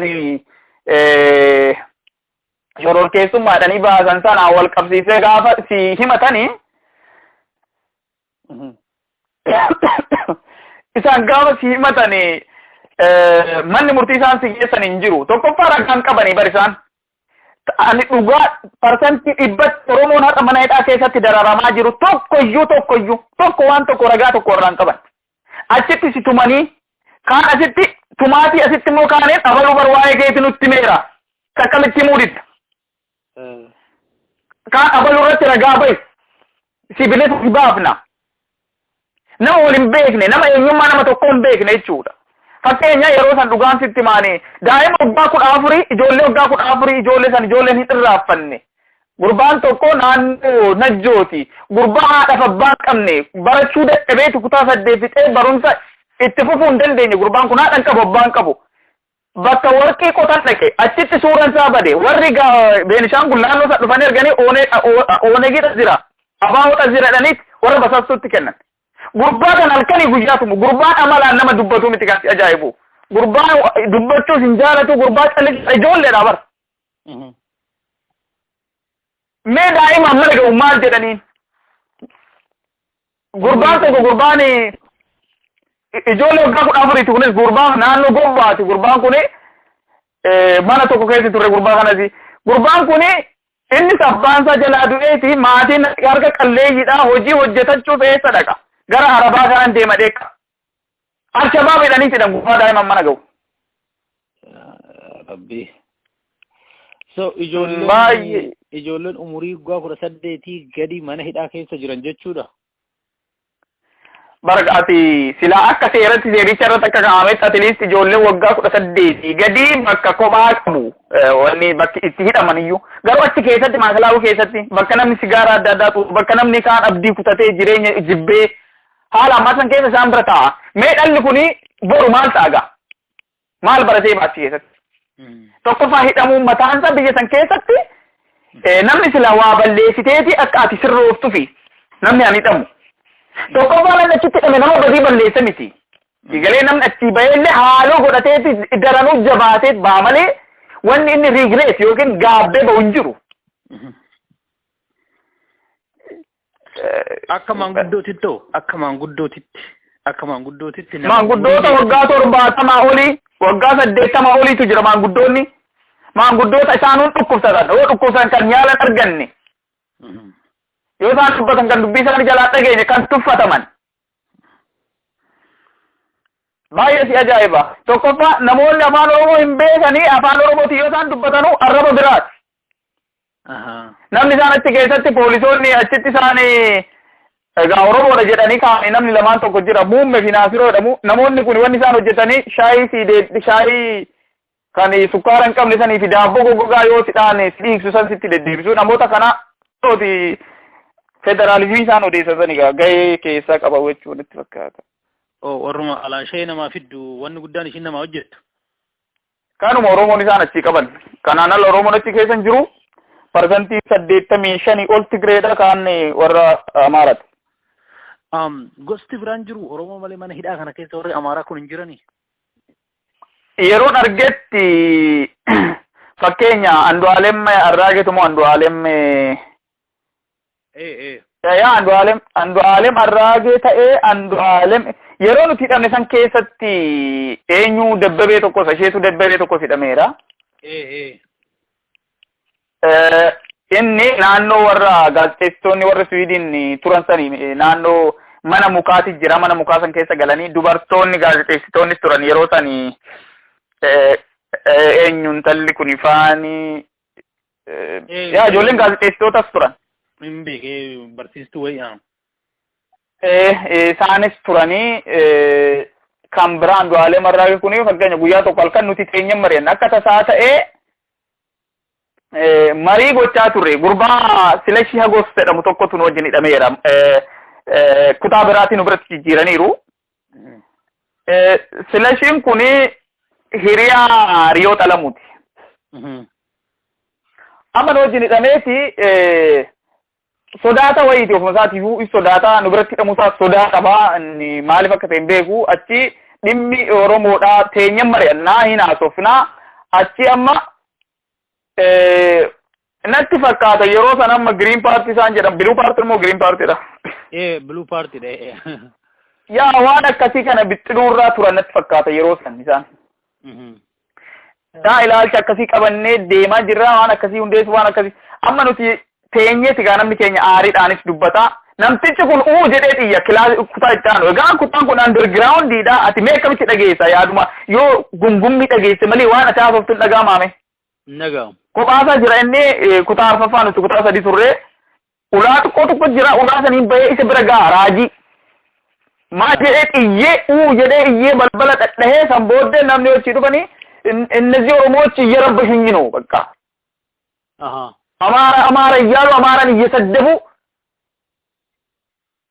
ማረ ጀዴቲ ሲማታ አማናም ፖሊሲን ዱፌ አይ ጀዴ አማ ኢሲኑ ረክነ ከሰ ጅርተኒ ረክና ከነ ከሰ ረክና ማ ከሰ ወልቡሱ ማሊ ሲን በርባቺዛ ጋናምኒ ዱጉማቲ ዋን ኢሲና ሲሃፈፍታ አቺ ጋ ጀዴ አኒ ነማ ኡገሩ ሰገሌ ከሰ ቀበዳ ጀዴ ነምቲ ተቆልቤ Maalti jechuu barbaadetini namoonni qubaan lakkaa'aman jiru gurbaan tokko innis kan karaatti qabame gurbaan gondor tokko baay'een isaanii amala tokko wanniidhaan isaan baay'een isaanii eessa jiraatu mana dukkanaa keessa otoo hin taane naannoo Sharaateen jedhamu jira Sharaateen san keessa jiraatu namoota yakka akka wanni kana maali faddaala warra hojjetan dallaala hojii dallaala hojjetanii kanneen maallaqa guddoodha wanni godhan fakkeenya yeroo san namni ani yaadadhu namni tokko kan dhumarratti of qale tokko kan si ajaa'ibu Tigreedha gurbaan kuni aangaa'ota biyya sana keessa gurguddoorra jiran chaappa isaaniitii qaba jechuudha chaappa isaanii ofiisaas hojjetateeti waan barbaade namaa hojjeta maqaa isaaniitiin. Tole. Garuu nama kana hin gadhiisanii beek Tigree waan ta'eef kan biraa kan si ajaa'ibu meeshaa waraanaa 10,000 Maqalee irra feesisee gurbaan tokko Finfinnee irratti qabame. Gurbaan sun garuu guyyaa tokko tumamee hin beeku guyyaa tokko reebanii hin beekan basastuu godhaniyyuu achitti basastuu nutti godhan achi keessatti. Har'a otoo Oromoon kana godhee diraama meeqatti ittiin hojjetama? Waraanni abaaboo har'a ejji kafe. Silaa hin fannisaniyyuu keenya otoo ta'e. Garuu isa waan tokko hojjenne. Kanaaf isaan yoo lakkoofte fakkeenya yeroo sanii ani namni keenya kaappoo na godhatiisanii turanii yeroo Sharaateen ture irra deemee lakkaa'an ture kutaa 10tu jira Sharaateen san keessa akka waliigalaatti yeroo san keessatti ani warra Amnesty Internationalifis kenneen jira warra Human Rights Watchifis wanni Letitia Bader yeroo dhiyeessitee fi yeroo Claire Beston dhiyeessanis barreeffamaan kenneefin jira my experience maakalaawii kan jedhu barreessee jira. Maali Sharaateen mana hidhaa keessa jira? Egaa ati achi nagalchii waaqa kadhatta'u bara yaa waaqa kiyyatte. Mana bareedamoo legjarii qabamoo akkamiin Sharaateen jedhame? Egaa inni legjarii illee maal qaba miti yoo xiqqaate ifa aduu argatta. Mana underground san keessa yeroo jirtu torbanitti guyyaa tokko daqiiqa 10 ifa aduu argita. Achi keessatti tokkoffaa tumiinsa jira, qorannoon guyyaa guyyaatti jira, manneen adda addaa jira. Iddoo kana keessa si galee reebicha jira haala hammaatadha. Achi keessa gaafa Sharaateen si dabarsan jechuun qorannaa kee fixaniiru yookaan si gadhiisu yookaan immoo himannaa sirratti bananii qaallittiitti si dabarsu jechuudha Sharaateen yoo geeche. Qaallittiitti darbuun furtee argachuudha. Egaa wayyagaa qaallittiitti gaafa dabarsee dubbiin kee bari funyaan argate jechuudha funyaan qabachuudha. Yookiin du'a yookiin jireenya eeggataa jechuudha. Yookiin egaa akkuma kana godhanii sijjeesu yookaan immoo kijiba isaanii sanii murtii sirratti dabarsu yookaan egaa wayyagaa achi keessatti rakkachuudha achi keessatti ati maal akka taate hin beektu maaliif akka achi teessu hin beektu. Si galee akka barbaadan si godhani qaallitti maakalaawii keessatti. Kanaaf sharaateen itti gaafa dabarte amma tokko abdii godhachaa deemte jechuudha. Wanni sharaateen jedhamee fi ifa aduu argita. Namaa wal argitee nama wajjin taphattaa. Atleast mana xiqqoo jidduu san keessa deddeemta qilleensa argatta. Yoommoo namni si gaafatu qabaatte si achitti sharaatessa yoo jirtu namni dhufee si ilaaluu mala. So abdii qabda agartee si dhaquun. Zuwaayoo standard isaa tokkuma. Zuwaayis rakkoonsa waluma fakkaata. Yeroon ani achitti ni dhabnee garuu nama dhaqee gaafatteera. Rakkinni egaa haalli qabiinsi Zuwaayi wanni fakkaata qaalitti fakkaata. Ammoo Zuwaayi akka harree si hojjechiisu. Ati bakka sanitti garbicha wanni dhaquun immoo ittuu garbicha ati namummaadha baatee hojii isaan hojjette jechuudha. Maal hojjetta? Maaltu jira wanni hojjetamu? Lafa qonnaa lafa qonnaa guddaatu jira wanni Zuwaayi. Isa hojjechiisan. Isa si wanni si godhan si eegatii akkasitti rasaasan. Lafa mootummaatiitu jira moo hanuma dhuunfaa si hojjechiisan?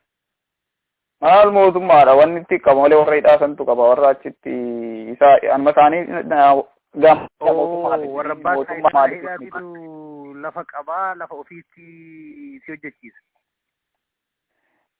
Innis kan isaanis jira ani mootummaa dhagaa mootummaa illee maaliin jedhaan inti kana uummata maafiyaa kana isaaniiti malee dhuunfaadhaan qaban. Okay. Mana hidhaa kanatti hoggaa nama dhaanan nama reeban kana tooftaadhaan bakka madoofne bakka ijji nama hin banne bakka gurri nama hin duunne bakka ilkaan nama hin cabne nama dhaanammoo akkuma namaa dhufetti akka harree sana nama tumani amma harkisaa dadhabutti. Booti harreen illee barii kabajaa qabdi namni ma'aana harree beeku kabajaa harree beeku bara harree illee bakka dha'u qaba bara. Namni harreen horii harreen duuba dha'uuf ta'a kabajaadha kabajaa qofa illee otoo hin taane harreen kun kiyyaa boruun illa tajaajila jettee waan yaaddu fi atleast harree illee kabajaan dhoofta bara. Ati bakka sidhaan beektaa fedhan funyaan sidhaanii dhiiga sirraa yaa'utti kolfan isaan yoo fedhan kaballaa kana yoo sidhaanii kaballaan isaan sidhaan bar dhiigatu fuula kanaan si yaa'a bari obbo Darajjee. Bar uummata naamusa waan jedhan waan dhiigni dhala namaa isaan keessa jira laata uummata san. Uummata bar akka addaggeedha bar uummata kashalabbee uummata namummaan itti dhagahamne ofumaa wal loltii bar takka takka. Maaliif leenjiin isaan leenjifamanii ba'aniyyuu adda adda fakkeenya guyyaa tokko mana murtii artifishaala siin jedhu sanitti nu geessanii wal lolan gurbaa tokkoon. Amma maal jedhaan? Tigree lamaan. Tigreen tokkitti waggaa lamaaf ji'a ja'a leenjii ba'e natti fakkaata inni tokko ji'a 8 leenjii ba'e lachuu achitti qorattoota nama tumu. Amma maal jedhaan kan waggaa lamaa huni? Yaa maqaa poolisii jedhaan. Jechuun agiboo wanni cigoodhaan wal ciguun jiranni. Yaa poolisii silaa uffanni kun wal nama qixxeessaa jedhaan.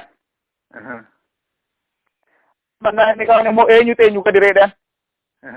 Nuyi ji'a 8 hin baane leenjiin nuti baane yoo xiqqaate disipiliinii barannee baane isin garuu disipiliinii otoo hin taane akka nama tumsan qofa kan baratanii baatanii jedhaan. Nu fuulduratti kan beeku. Gurbattiin inni akka fedhuun kun Ri'isoom jedhamti. Gurbattiin kun ijoollee meeqa ijoolleen namni har'a gurraan dhageenye jira namni ani beeku. Tumee kaballaa danda'e. Nama dhiigni irra yaa'aa ture jira wanni danda'e. Ati bar Oromoodha taanaan akkumatti karaatti yoo si bira darbu callisee sidhaa sii qorannaa fa'aa deemu. Guyyaallee halkan illee cidoo karaatti sitti dhufe. Yookaan kaanjoodhaan sidhaa dhiichichaadhaan sidhee si kuffisa. Asirra sirra fa'aa dhaabbata. Bar haaboo ati meedhiisi.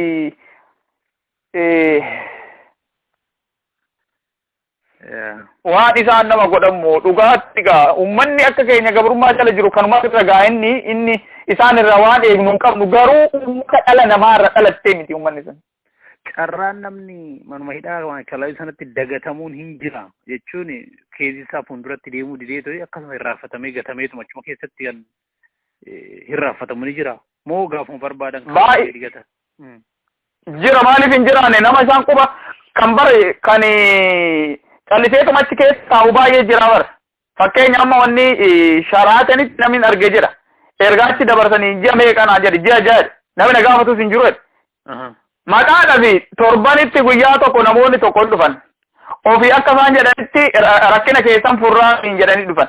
Garuu ofii isaaniitiifuu isaanuu qorattoota. Maal siin jedhu tokkoffaa namni rakkoo si hiiku rakkinna sitti qabdan maal siin jedhami isaan garuu maal si jedhan. isin maaliif qorattoota kanaan wal taatanii rakkina jiru kana furtanii hin baatan asi jireenya sana isinitti miidhagee isin jedhu luf mana hidhaa ta'ee rakkoon hidhamaan furuu danda'u maaltu jira maal godha hidhamaan akka hidhamaa tokkotti rakkoo maal gootan qorattoota waliin maal gooteet mana hidhaa san keessa ba'uu dandeessa. Yakkamaa ta'e egaa wanni biraa maali? Oh amiin jedhi yakkamaa jedhameetu si hidhaa miti. Kan ati yakkamaa dhattee maal baata isaan barsiisanii isaanii asitti maal akkattuun siin jechuusaa kana balleessera kana godheera jedhiidha. Sanboode maalti baasan murtii biraa si eeggatu. So warrattiin akka mirga dhala namaa eegsisuudhaaf jedhanii dhufanii achi dhufanii jedha sunu akka ati amantu si gorsu jechuudha. Fakkeenyaaf amma yeroo tokko eenyutu naa erge suura sanii no UK Lawyer Association tokko dubartiin Saara Kellaa jedhamtu haala baqattoota biyya kanaa irratti hojjechaa turte biyya UK galanii akka biyya Empire Itoophiyaa sanitti hin deebineef irratti hojjechaa turte yeroo dheeraa fi gara sa'aatii hedduuf interview wajjin goone dhumarratti suura nama tokko naa ergite. Namni kun maal jedheera eenyu bakka bu'a beektaa isa maguu bakka bu'a. Yeroo akkasitti dhandheerraa jedheeti ishiidha erga. Suura sana ergite nama kana argiteetta yeroo achi turteetti naan jette nama hin jedheen tokkoffaa isaan bakka sanuu ga'anii beekan mirga huun argatan yoo dhufanii iyyuu immoo hin jedheen gabaan isaan sinii dhiyeessan sirrii miti hin jedhe maaliif yeroo baay'ee fakkeenya yeroo naannoo gara wanni kanaaf Finfinnee keessatti ijoollee naannoo kunooti gara Kotobee fa'aadha ilmaan Oromoo yeroo kaan tokko yeroo isaan iyyatanitti dhaquuf didan garuu gabaasa mootummaadha dhiyeessanitti akka waan isaan balleessa qabanitti dhiyeessan warri kun yeroo isaan hamma tokko hojjechaa turan 2004 yeroo isaan dhufanii na dubbisan moyaleetti mana hidhaatti yeroo sana wayya ergatanii garuu warri kun already dizool ta'anii badaniiruyyuu kan jiru kan mootummaan achi kaa'ateera isaan dhufanii hin beekan immoo garuu dhaqeera namni sun nama guddaadha akka suura arginu kijibaa jechuudha. Duuba Kacaalaa jireenyi kee maal ta'e? Itoophiyaa baate. Egaa achi maaliif dhuguma warri kun tarkaanfii akkamii fudhachuuf deemu kan jedhuun guyyoota muraasaa fi qorachuu jalqabee karaa qaama adda addaatiin gaafa qoradhu murtii lama murteessan jechuudha. Tokkoffaa haala wanni hin beekamneen ajjeesaa kan jedhu. Lammaffaa haala akkasii hin hanjofne yoo ta'e maakalaawwitti na deebisuu jechuudha. Kana lamaan murteessanii kun hangam dhugaadha kan jedhu karaa adda addaatiin qorachuuttiin wanni jedhee san booddee akka isaan guyyaa murteessan dhaga'ee san booddee halkaniin Adaamaadhaa bahee Finfinnee seenee egaa namni haa jiraatu namni haa galatoomu namni hiriyaan kiyya tokko na gargaaree kaanee wajjiniin baqannee takka miilan haala hammaataa keessa gara guyyaa 10 ol deemnee Suudaan gallee Suudaan gaafa dhaqnu nu hidhanii mootummaa Itoophiyaatti nu deebisuuf ture booddee nama afaan Ingilizii dubbatu nu dhufee nama saniif ibsuu yaallee namtichi dhugumatti nama gaarii ture. Yaagaa ijoolleen kun amma maal nuun jedhe inni warri achi turan sun afaan Arabaa malee hin beekanii asoo turtan gaarii hin ta'u jedheeti daayireekti gara kaampiitti nu erge. San booddee kaampii bakka Shagaraappi jedhamtu waggaa tokkoo fi ji'a 4 turee dhugaatti bakka dhalli namaa uumamee jiraatu hin turre yeroo tokko achi teesse gaafa yaaddu laata mana hidhaasa wayyaa laata si jechisiisa. Wanni tokko sittin tolu baay'ee ho'a kanarratti bishaan hin jiru bishaan dhugdu hin qabdu bishaan dhugdu sun iyyuu immoo dhukkuba isaan namni achi jiraatanii bishaan sanaan uffata isaanii iyyuu miiccachuun barbaadan ati garuu qaama kee ittiin jiraachuuf dhugdaa kanarratti ji'a 9 ol baay'ee na dhukkubaa ture baay'ee na dhukkubaa ture. Dhugaatti yeroo san namni gaafachaa ture haa galatoomanii namoonni keenya tokko gaafachaa turanii kanaaf ta'us dhugaatti achitti iyyuu yeroo 4 hidhamee haala hammaataa ture garuu namni lammii Jarmanii tokkotu akka carraa ta'ee moora san keessa dhufee ture namni suni hoogganaa olaanaa damee Suudaanitti wanni jechuudha senior protection heedii ture. Namni kun rakkina koo gaafan itti himu yeroo sanatti hidhamuun koos miidiyaa tokko tokko irratti soni baba'ee ture. Sanas cheek godhee egaa daddafee akkan dahannaa argadhu na taasise. Haa ta'uti garuu haala achitti ture baay'ee rakkisaa ture dhugaatti. Mee ati har'as ilmaan Oromoo qaqqaaliin bakka sanitti rakkachaa jiran, beela'aa jiran, dheebochaa jiranii, hidhaa jira. Kanarratti qaama kee gurgurachuu fedhanii warri wannidha, warri Rashaayidaa jedhamu jira. Kanarratti dubartoota keenya dirqiidhaan gudeeddii jira. Warri security kuni uummata undisciplined ta'anidha, uummata naamusa hin qabne, uummata birrii malee namni isaanitti hin mul'anne. Kanarratti security'n warra wayyaanedha. Hamma ganda Suudaan keessatti of ijaaraniiru kan si ajaa'ibu. Hamma ganda keessatti. Kanaaf isaanis achi wanni si butanii biyyatti si deebisuuf halkanii guyyaa sirratti hojjetu. Dhugaatti baay'ee maata ture Obbo Darajjii. Waggaa tokkoof ji'a afuritti dabarse. Tokkoffaa baay'ee dhukkubsachaan ture. Yeroo adda addaatti achittuu na hidhaa turanii na deebisuuf turanii garuu warri yoonichi haa galatoomanii. Kanatti immoo Maartiin Shibiyyee gurbaan gaazexeessaan warra Swiidin kan Maakalaawii yeroo tokko hidhaa turre inni isaa galatoomu. Gargaarsa addaa na godhaniitiin lubbuudhaan baafachuudhaa danda'e. Keessumaa yeroo warri Swiidin dahannaa naa kennanii kaampii sanii bahee gara Kaartum dhaqetti wanni security'n isaanii na butuuf ture. Garuu sana odeeffannoo sana security warra wannis argatanii san booddee hoteela tokko akkan hin baane na godhachuudha. Guyyaa 10 hoteela san keessa na dhokanii taa'e. Egaa amma kana waan isaan balleesse hin beeku. Dhugaatti takkaa jireenya kootti yakka hojjedhee hin beeku. Oromoo ta'ee dhalachuun koo garuu yakka yoo ta'e sichis kana jabeessuun dirqama ta'a. Maartiin mana hidhaa waliin turtanii isin? Maartiin Shibiyyeetii fi Yohaan Persson namni hidhamanii isaan Ogaadeniyaatti hidhamanii yeroo sana Maakalaawii maal turree dhugaatti kutaa tokko hin turree haalli itti waliin haasa'uudhaayyuu hin arganne. Yeroo sanatti namoonni garagaraa turanii, ijoolleen Angoola tokko turanii, ijoolleen Koongoo tokkos turanii. Amma yeroo nuti qilleensa fudhachuudhaaf daqiiqa 10 kanaa baanu isaan mana balballi isaa sun hin cufamu, balballi isaan keessa turan jechuudha. Balballi isaanii sun hin cufamu, mana mukaa yookiin xaawulaa beekedhama. Isaan mana dukkanaa sana miti kan turan achi turanii. Yeroo kana wal argina gaa akkasumatti jira miti qaama walitti haasa'uu, haamilee walii kennu. Hayi waliin jettanii wal bira dabartan. Egaa fuuldura isaanii teenya meeree nuti isaan iddoo iskeerii tokko jira yoo beekten beekoni Maakalaawii. Iddoo iskeerii kana nu teessisan teessoon jidduu kana jira. Fuuldura kanaan kilinikii xiqqoo tokko jira. Achiin hidhamtoota dubartootatu jira. Balballi dubartoota kunis banamaadha, hin cufamu. Kan isaanis hin cufamu. Yeroo san gaazexeessitoonni biroos naannoo san turanii. Egaa yeroo kana keessa wal argaa turree sigaaraa fa'aa nu darbatanii sigaaraan isaanii meenta tokko sigaaraa sanallee achi egaa erga isaan hiikamanii ba'anii otoon Suudaan jiruun dhaga'e dhugaatti baay'een gammadee beekta yeroo isaan achii ba'anii. San booddee bahuu isaanitti gammadeetiin nama barreessee fi wal qunnamaa turre yeroo dheeraa. San booddee Maartiin imbaasii Swiidin kan Suudaan jiruuf hin barreessee. Sanarratti ambaasaadara biyya kanaa kan duraan Suudaan ture adeemsa isaa gaafachaa ture. Asitti warra Swedish Migration Board yookiin immoo warra dhimma baqattoota irratti hojjetan qaama dhimma baqataa ilaalu kana isaan biras dhaqee qaamani haala jiru isaan hubachiisaa ture.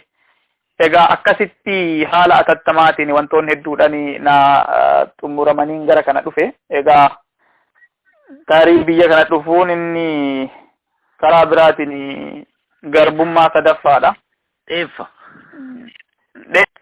Garbummaa sadaffaadha kuni fakkeenyaan ergan biyya kana dhufe takkaa gammachuus hin qabu. Yaani dheebuun qabu kanatu na qabadheen sodaadhu garuu qalbiin kiyya biyya oolaa biyya jira abalu hidhame abalu akkas ta'e abalu ajjeefame ijoolleen hiriyoonni keenya baay'ee ajjeefamaniiru sochii barreen gaddaa darbe kana keessatti baay'een isaanii amma sidhaa jiru baay'een isaanii baqatanii naannoo adda addaa jiru dhugaatti yeroo tokko maal qaba deemtee yoo waan tokko goote karaan ittiin gootu immoo jira anyway baay'ee dhugaatti gaafan biyyaa ba'uwani kaampii baqachuuf hin turre kanan ba'e aariinsi keessa ture wanni otoo badii tokko hin balleessin Oromoo ta'uu kee qofaan waan dhugaa qofa hordoftee fi gaafa jibbamtee dhiibbamtu gaafa duuti sirratti murtaa'u wanni ati gochuu dandeessu sana against goote isaan irratti tarkaanfii akkasii fudhachuudha garuu hin dandeenye maal goota gaa kunooti ammas akkasumatti as teenyete alaan allaa barumsa duraan humnaan adda kuttee ammatti fufaan jirtu. Egaa tokkoffaa dookimentii san argachuu hin dandeenye isaan blacklist keessa galfataniiru dookimentiin sun mooraa saniin haa ba'uu hin dandeenye siigalee yoo xiqqaate silaa kan waggaa arfanii sanallee argadhe gaarii ture haa ta'uuti san argachuutu natti ulfaate argachuu hin dandeenye haa ta'uuti asitti amma qabxiin kutaa wanni preparaatorii jechuudha entrance exam sana laalanii standardii biyya kanaatiin naa kaa'aniiru standardii biyya kanaatiin jechuun akkuma ijoollee isaanii high school graduate ta'ee barnoota ittaanu fudhachuu danda'utti naa kaa'aniiru qabxiin jiru gaarii waan ta'eef egaa sana gochuuf biyya kanatti ati waan feetes ta'ii biyya kana dhufte afaan isaanii barachuu qabda afaan isaanii afaan Sweedishiiti ni ulfaata egaa amma isan barachaa jira obbo Darajjee. Kitaaba barreessee jette waggaa biyya turte maal jedhama kitaabni kee?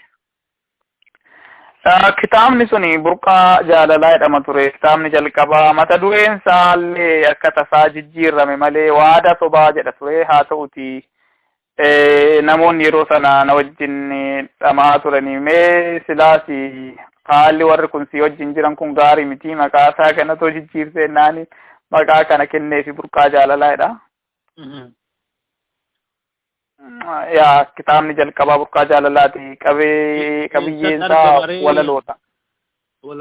Biyyuma jira moo biyya alaa jira? Dhumeera kitaabni kun walakkaa isaanu hidhaniiru akkuma naana wajjin hidhatanii. Yeroon wanni hidhame gara kitaaba 300 olii hidhanii turanii gubanii fi maal akka isaan godhan waaqni haa beeku yeroo bishooftutti na hidhanii. Kanaaf dhumeera waan jiru natti hin fakkaatu gabaarra inni biraa dhiyoo kana maxxansa lammaffaa maxxansiisuuf immoo namni baay'een na gaafachaa ture garuu humna ittiin qabu gaa hin maxxansiifne inni amma maxxanfame kitaaba asoosamaati kitaaba kun kitaaba guddaadha fuula 361 qaba. Inni miilana eebbisiiste. Kitaaba asoosamaati gaa waan Oromoon keessa jirutu barreeffame inni maal jedhama maqaan isaa? Hadhooftuu. Hadhooftuu okay. Waanuma hadhooftuu gaafii maal qabari hadhooftuu jechuudha wanti barreesse. Hadhooftuun akka abbaan fudhatetti kitaaba hadhooftuu kana gaafa dubbistu otoo dubbistee dhugaatti sin afeera garba gurraacha sirriitti daawwatta waan kuyyuu. Dubbisi kitaabni suni dudduubbe seenaa keessas galaa keessumaa tuulamni kun akkamitti cabee maal inni rakkinni jiru xiyyeeffannaansa seenaa nama lamaati seenaa Abdiisaa Gammachuuti fi seenaa Hawwii Boruuti.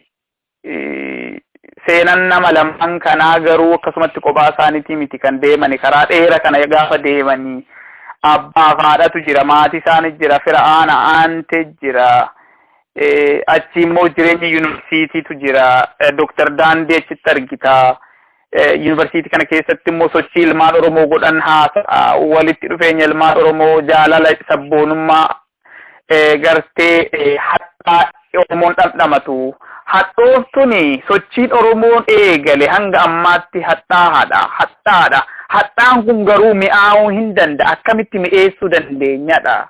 Hattaa keessa jiru kan akkamitti mi'eessina. Hadhooftuun beeki hadhooftuu dhugdee beektaa gaafa re'ee qalanii hadhooftuu dawaadhaafis hin fudhatu. Kanaaf hadhooftuun summiidhas qorichas. qorichummaa isaa abbaa itti beekutu akka isaa ta'utti fudhata.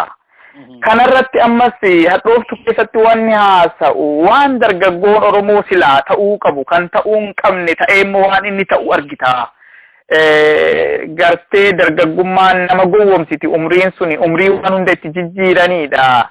Namni gartee abdii qabu hawwii qaba. Namni hawwii qabu immoo kaayyoo qaba. Namni kaayyoo qabu karoora qaba.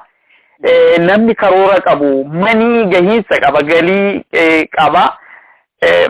Kanaaf as keessatti waan Oromoon itti jiru kana lafti isaa yoo cicciramu yoo irraa fudhatamu waan immoo sabni dubbatu waan inni gumgumu jechuudha of keessatti baasee dubbachuus baatu. Lafti isaa gaafa fudhatame eenyumtiyyuu abbaan taa'ee lafti irraa fudhatame ormi dhufee yoo qehee isaa qotu amma humna dhabe malee namni taa'ee laalare hin laalu. Gaafa orma alaa dhufteen gaafa qehee keetii irratti si gudeeddu gaafa ilmaan keessi jalaa fuutee akka barbaadde gootu. Gaafa ilmaan Oromoo rakkatanii biyya isaanii qehee isaanii Oromiyaa jiituu badhaatu maarree jenna. Kana keessatti beela'anii gaafa baqatanii Yemen keessatti waan isaan ta'an argita. Gaafa isaan galaana diima kana yoo ce'anii, galaana Eden kana yoo ce'anii, Somaaliyaa keessatti ta'an, Jibuutii keessatti ta'an argita. Gartee jireenya Oromoon har'a keessa jiru kana arge jechuudha. Kitaaba hadhooftu keessatti. Egaa hadhooftuun kun hadhaa qofa otoo hin taane mi'aas qaba. Mi'aasaa kana dhamdhamuun waan aadaa Oromoo qaba. Oromoon dhalasaa akkamitti guddisa, akkamitti guddisuu qaba. Ideoloojiin Oromoo, ilaalchi Oromoo maali? Dhugeeffannoon Oromoo maali? Kana kanas nutti hima. Egaa bal'aadha kitaabni kun akkasi. Mee yoo yeroo argama.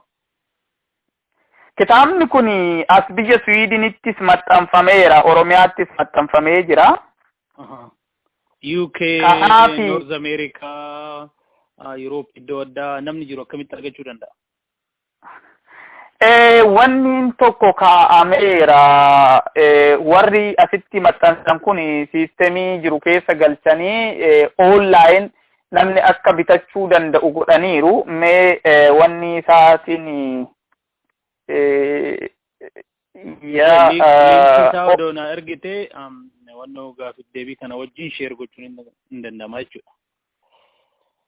Karaa Facebookiitiin si ergaa wanni ta'ee kan beeku jira jechuudha. Yoo danda'amee fi Amazon irratti galchuu hin dandeenya. Kana qofa osoo hin taane Borofa Book Story kan jedhu irrattis namni ni argata. Borofa gurbaa mootii abbaa biyyaatu waan sana hojjechaa jira. Gurbaa baay'ee fedhii qabuu fi hojii gaarii hojjechaa jirudha. Gurbaa kana jajjabeessuunis baay'ee barbaachisaadha. Dhugaatti itti dhama'ee barreeffamni Oromoo dubbistoota Oromoo haa ga'u jedhee irratti hojjechaa jira. Egaa akkuma waliin beeknu aartiin keenya, hogbarruun keenya ammayyuu abbaan qabu. Reefu daaddee deema jira. Abbaa ittiin qabu. Namni faana dha'u hin jiru. Barreessitoonni kaan isaanii barreessaniiti, liqee fudhatanii barreessaniiti namni irraa bitu iyyuu hin jiru. Dubbistoonni dubbisuu barbaadu. Namni isaan biraan qabu hin jiru. Keenya gaayii hedduudha. Inni ta'uuti immoo yoo danda'ame fi karaa kana argachuun inuma danda'ama jedhee yaada. Borofa bookstory irraa hin argatanii kan biraa wannidha kun mee akkamitti akka wanni godhuun beekne fuulduratti ka Amazon fi waan akkasii kanarratti yoo jiraate namni baay'een Amazon illee fayyadamu. Egaa nan yaala hamman danda'etti sanarras kaa'uu maal akka barbaachisu hin beeku sana kaa'uudhaafi kunooti wanni isaasii ergeen jira. Okay. Egaa akkasii bu'aa bayii baay'ee keessa dabarte haa ta'u nama bakka kee kana ture yookiin nama bakka kee kana jiruu fi maal dabarsitamee dhumarratti gaa? Ani dhaamsi kiyyaa dhaamsa akka lamaa ta'a. Tokko akka barreessitootaatti Oromoon baqatee biyya ormaa taa'u kun Oromoon barreessan warri kobbee kaasee qalama waa dhiigsa jiru kun maal gochaa jirra? Har'ayyuu nuti wanni keenya abbaan qabu oopiduu waa balleessu malee waa tolchaa hin jirtu achi teessee wanni keenya akka sona qabatu gochaan jirtu nuti hoo nutti toleetuma teenyeeyi warri ala jirru kuni keessumaa waan abbaan qabne kana walitti dhufuu maaltu isaan dhoowwe maaliif waan tokko hojjenne maal qaba dhuguma nuti warra afaansaa gabrummaa jala ture warra afaansaa hidhamee ukkaamame isaan irraa dhalannee baanee asirraa yoo jiraanne hoo maaltu waan tokko akka wal faana hojjennu nun taasifne maal qaba waldaan barreessitoota tokko kan barreessitoota biyya keessa jiran kana gargaaruu danda'an barreessitoota fedhii qaban kana ol guddisuu danda'an barreeffamoota keenya kana gulaalanii haala inni itti deemu kana karaa qabsiisuu danda'an har'a barreeffamni biyya keessatti barreeffamuu fi alatti barreeffamuyyuu adda adda ta'aa jira garaagarummaan kun bargaagee dhaloota boruuti foo danqaan ta'u kanaaf barreessitoonni keenya kanarratti egaa kun hundumtuu kan ta'u yoo Oromiyaan bilisoomte qofa yoo biyya abbaa keenya irratti abbaa biyyaa taane qofa ammoo biyya alaa bakka jirru kanatti bakka ijaaramuu dandeenyutti bakka wajjin teenye mari'achuu dandeenyutti mee ilaali bara 2010 waldaa barreessitoota Oromoo hundeessine biyyatti guyyaa lamaan tokko qophii goone Adaama irratti yaadannoo abbaa gammachiisitii fi Asteer Gannoo dabalatee Bakrii Sabaloo maaliif ogbarruun Oromoo kun damee lama qaba jennee laalla yaadannoo isaanii goone barreessitoonni akkasii har'a kaan isaanii hidhamanii caccabanii jiran fakkeenyaaf Yaasoo Kabbabaa har'a hidhanii caccabsanii du'aa fi lubbuu jidduu jira dhugaatti dargaggoo reefuu lafaa ba'e nama barreeffama isaa miila shokoksine dubbisseetta yoo ta'e kan biraa barreeffama addaas barreesseedha barreeffama kitaaba sadii barreesse Yaasoon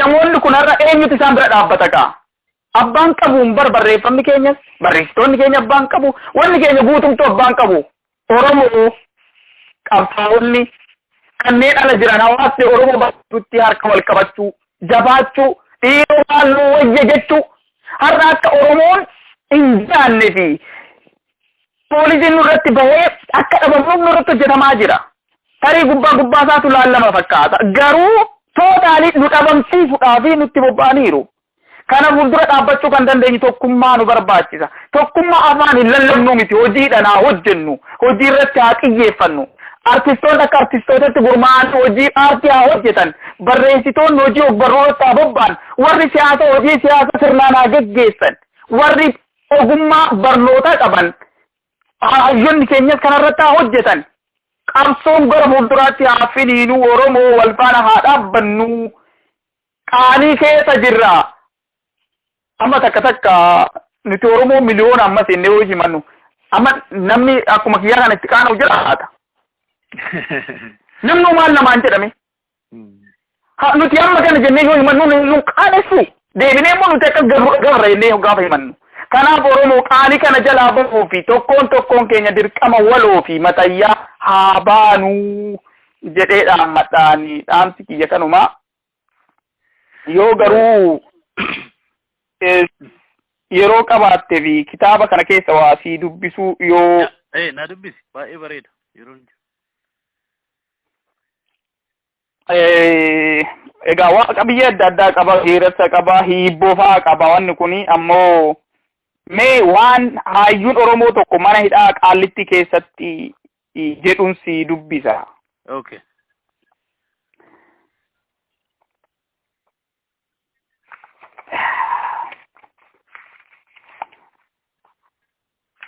Ta'uuti mee jiddumaa hin sii kaasaa tarii egaa nama kitaaba kana sirnaan dubbiseef galuu danda'a ammoo mee firrii fi maatiin obbo Gammachiis haala fi maal keessa akka jiran kan dhagahanii torbee darbe keessa ture. Obbo Gammachiis reebichaa fi tumaa baay'eedhaan hubamanii dhukkubsatanii fi manni murtii itti murteessuu irraa duubatti hin deebine. Ragaan argame jedhame kan adabbii fi geechisu hin turre. Isayyuu immoo namoonni ragaa itti ba'anii 10 keessa 8 isaanii miseensa fi kaabinee aanaa akkasumas poolisoota turan. Ragaan lamaan ummata keessa jedhaman ammoo inni tokko sabaakii amantii ortodoksii kan ta'e Qees Taamiraat Xilaayee fi Oromticha ollaa isaanii kan qarshiidhaan bitamee dhiyaate ture hunda caalaa kan madaala mana murtii kaasesi kan isaati jedhamee kan dhiyaate bitamaa fi gantuu ragaa Oromticha kanaatiin ta'uusaatu ilmaan Oromoo kanneen galma san keessa turan gaddisiise. Ragaan inni argee fi dhagahe jedhee hime ture kunoo akka armaan gadiiti. Ragaa kurnaffaa maqaa obbo Bayii Dabalaa Galaanaa umurii 45 hojii daldalaa fi dallaalaa teessoo magaalaa Garba Gurraachaa ganda Duwwaa 2 walitti dhufeenya firooma dhiigas ta'ee karaa biraatiin homaa walirraa hin qabnu hiriyyummaa gaarii waliin qabaachuurraa haaloos ta'ee muufii walirraa hin qabnu macaafa qulqulluu qabatee dhugaa qofa dubbachuuf waaqa waaqatii maqaa waaqatiin nan kakadha.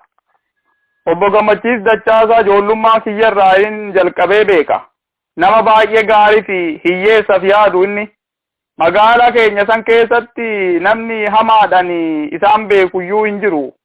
Haa ta'u malee yeroo hunda inni Orominnatii kana waan jabeessanii fi Itoophiyaawinnatii kana hin jibban. Ijoollee Oromoo baadiyyaadha dhufanii keessumaa ijoollee aboote karaa aboote jaarsoo fi kuyyuurraa dhufan hundahuu warra qeerramsarraa dhufan darroorraa dhufan kana walitti qabaniiti oddoo isaanii kireessanii birrii illee irraa hin fudhatanii akkasumatti mana isaanii jiraachisu. Ni mariisisu. Waan isaan ijoollee hedduu qabaniifis walitti qabanii waliin haasa'aniif garuu ani mataa kiyyaan dhagayeeyyuu hin beeku. Garuu tamaarii bira hin dhabaman yeroo hundumaa. Ijoolleen akkasii kun immoo yeroo baay'ee mootummaan keenya mootummaan dimokiraasii nuu fidee fi Orominnatii keenya nu ganabba'ee nu barsiise kun isaan immoo mootummaa akkanaa kana hin jibban. Warra shororkeessitoota mootummaan keenya jedhuun sanfaa fakkaatan farra nageenyati jedhani. Kana biraan amantiin isaaniitis dhugaatti hin beekamu. Nuti salaale erga kiristinnaa kaanee turreerra. Isaan garuu ijoollee isaaniitis ni hammachiisu malee kiristinnaa hin kaasan. Sababa kanaan ani waaqeffataadha jedhanii namoota baay'ee gurmeessu maqaa kanaan. Akkuma duraan sinitti meesanii namoonni isaan wajjin oolanii fi gurmeessan kunis diina mootummaa keenyati jedhamanii yeroo hidhaman agarra. Laalgaa barsiisaa hin dhiisu, barataa hin dhiisu, qotee bulaa hin dhiisu, warra dallalan hin dhiisu, kana hundumaa of jalatti ijaaranii bakka walgahii baalettis ormi dachee Oromiyaarraa biyyee hooguurratanii callisnee laaluu hin qabnu. Maaliif laaltan isinii? Oromoof hin dhaabbanne jechuudha. Uummata jeequmsaaf kakaasu jechuudha. Akkas jedhanii kan argeeraani. Shiftoota warra jedhaman san waliinis hidhata qabu yoo jedhan dhagaheera. Garuu ani ija kiyyaan hin argine immoo jedhee dhaabe dubbisaa obbo Bayii Dabalaa. Dhugumatti ragaa irratti raggaasifame jedhamee fi dhiyaate himata isaan ittiin himatamanii kan tasuma walgitu hin turre. Abukaatoo isaaniif illee carraa gaafii qaxxaamuraa gaafachuu iyyuu hin laanneef ragoonni dhiyaatan hunduu kan wal dhahuu fi kijiba ture. Haa ta'u malee abbaan seeraa dirqamee seera hin jirre hiikee murtii adabbii waggaa 10 obbo yookiin barsiisaa Gammachiis Dachaasaa maanguddoo waggaa 60tti murtii garajjabummaa fi diinummaa laate. Qaallitti akka turanis godhaman. Obbo Gammachiis murteen laatame isaan hin gaddisiifne. Kan isaan boochise jireenya itti dheessee ofisi Oromoosi Oromiyaasi akka abaaru isa taasise garuu waan biraa ture. Barattoonni umurii isaanii waggaa 18 illee hin geenye kanneen xixiqqoo waggaa 14 fi 13 maanguddoon Oromoo fi beektonni Oromoo kabajaa dhabanii baay'inaan manneen hidhaa inni keessa turan hunda keessatti ugguramuu isaaniiti. Maqaleettis ilmaan Oromootu hidhamaa ture gaafa achi isa geessanii. Ambotti, Fiichetti, Zuwaayitti, Harargeetti, Gaashiree bakka kanneen argan hundatti ilmaan Oromoo manneen hidhaa ukkaamsanii guutanii hundaa olitti dararama isaan irraa gahaa jirtutu baay'ee isaan aarse.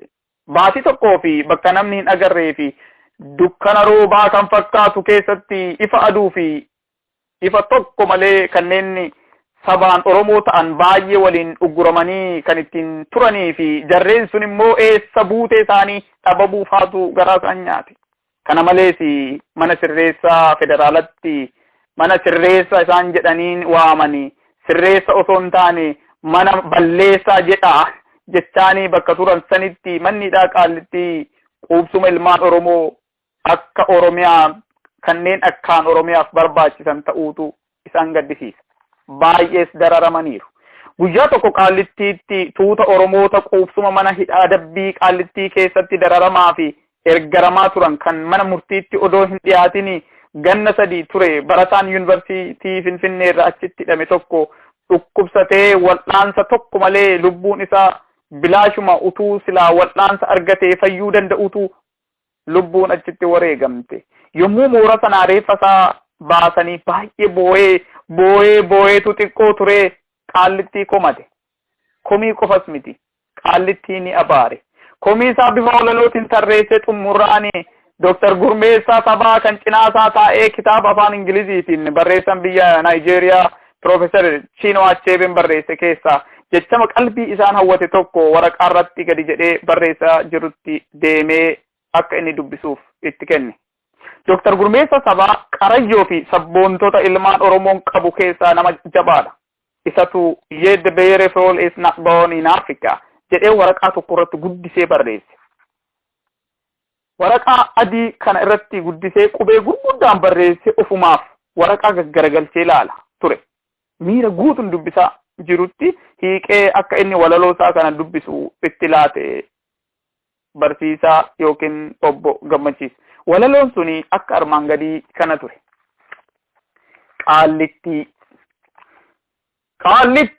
Qaallittii akkaan hangaftitti eeyyan silaa ati gaafa san turte giitti dur hunduu safuu qaba ture maqaan qaalluuf Qaallittii. Har'a maaltu badee salphatte kanatti? Ilmaan kee kaleessaa maaltu abaaree sirratti? Biyyi kees kana miti biyyoon kees akkas miti dacheen tee dur eebbaa.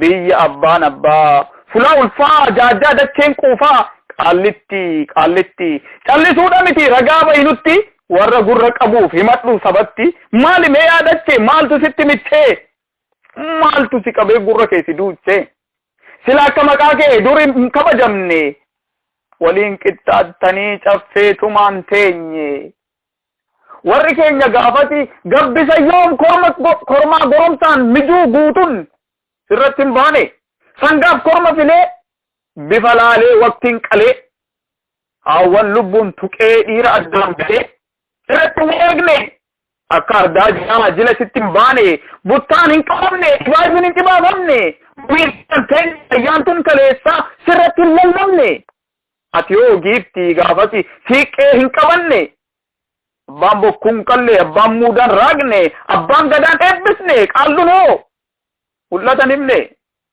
ilmaan kee baranaa furmaata waan keenye dugda nutti gale kan jabana kanaa durunduu qabbanaa situnuuf gaachanaa gaaddisa kee teenya safuuf hooda eegna jaalalaan achi teenya har'a maal yakkineeti dhabaa taa'ibeenyaa alana maal dirqamne sirratti guurramne kolugaltummaa hidhaatini maalumaa fi quubsuma nuuf taate biyyoon dur kabajaamaaf gaashiree taate maaliree haadha koo salphinna akka kanaa reebittiif haleellan kan nuuf ta'e mana galmi kee dhabamee kan jiraanne ona lafa kee gabbataa yoom qotamtee nyaannee akka dur loon horree yoom sirra yaafannee dirra kee gurraacha yoom korma tiksine sawwan kee quufanii waatiin hin mar'anne kormis hin baroonne korbees hin hoomne faallaa qabeenya kee ilmaan kee tumamne irratti aanne irratti wareegne dhukkubbiin marranne akka kormaa tumamne nuuf gamteen gadoodne birmannaa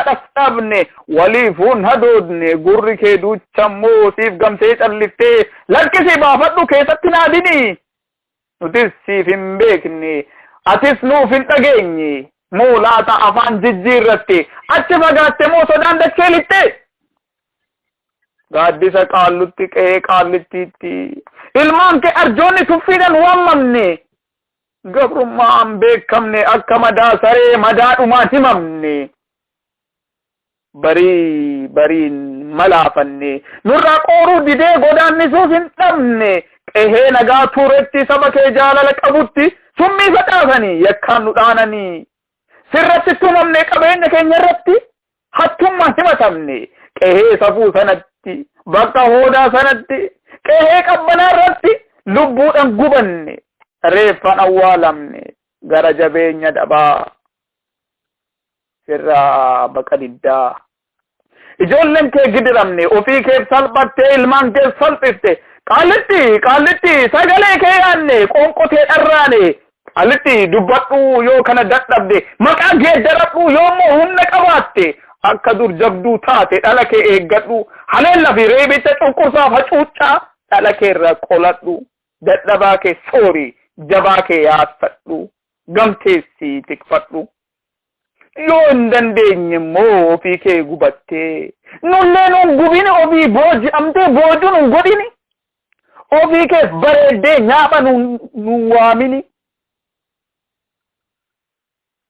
sababuma keetiin yartuun nun gobini siif jecha maqaa kee sirratti roorrifamuurra dhoksadhu maqaa kee nuti isaa boqonnu hundee kee dhabame nutis dhabnee gumaa bakka boqannullee dhabnee awwaalumaa jiraachuu jibbineerra sirratti lubbama hundee kee awwaali akkasi dagannu salphoof maarreen hundi qooda si kaasanii ilmaan kees aarsanii ta'i akka qaalluu maqaadhaan dhabame qaallichaadhas hin ta'in kan siin wal dayanii ilmaan kee gowwoolii kan ittiin daldalanii furmaata wallaalletii waan gaafannu dhabne maqaa kee awwaali akkasi waamanii dhageenyee rifanne yookaan qaallu ta'i jechuuf hin dandeenye qaallurraa qaallicha uumanii waamarree kan nuuf hin dhageenye ati akkasis hin ta'in maqaan kee baraa ta'eeti ilmaan kee hin dhamaafin lamaan salphachuun ni gaha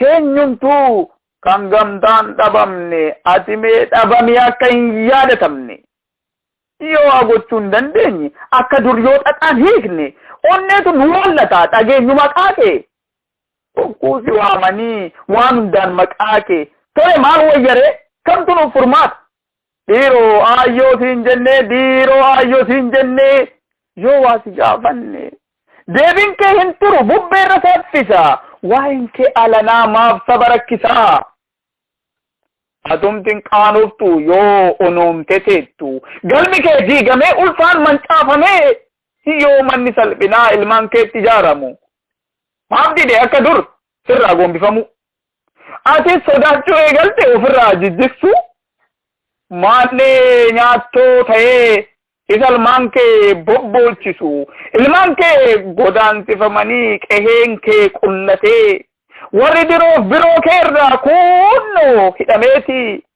gidiraan boo'a baada jira maarree aaddee maaluma taate wakkin nurraa badde maal yaamutu si fageesse gurra kee duuchatte hammanuma jibbamneeti garaadhaan fagaatte moo laata gootummaan kee badeeti ati sodaattu taate laata ati gamasii sodaa dhaalte akkuma korommii kee middii somte laata lafa jalaan daboomte yoo akkas hin taane duuba maaltu sitti toleetii callisa filatte dhiigalmaan keetii kan calliste unte humni kee maaf dhabame kan dur akkaan mirgisu ijoolleen kee silaa ofirra miira gasanii jiraa du'aa ta'anii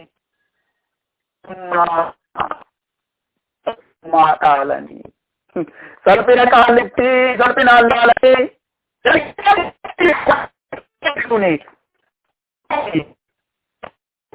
maqaa kee didii ulfina hundi tiksamtitti dhiisanii warra kaan hundayyuu jijjiiranii qaananii hunda dhadhabamsiisanii hafeera hundi fachaa ka'eera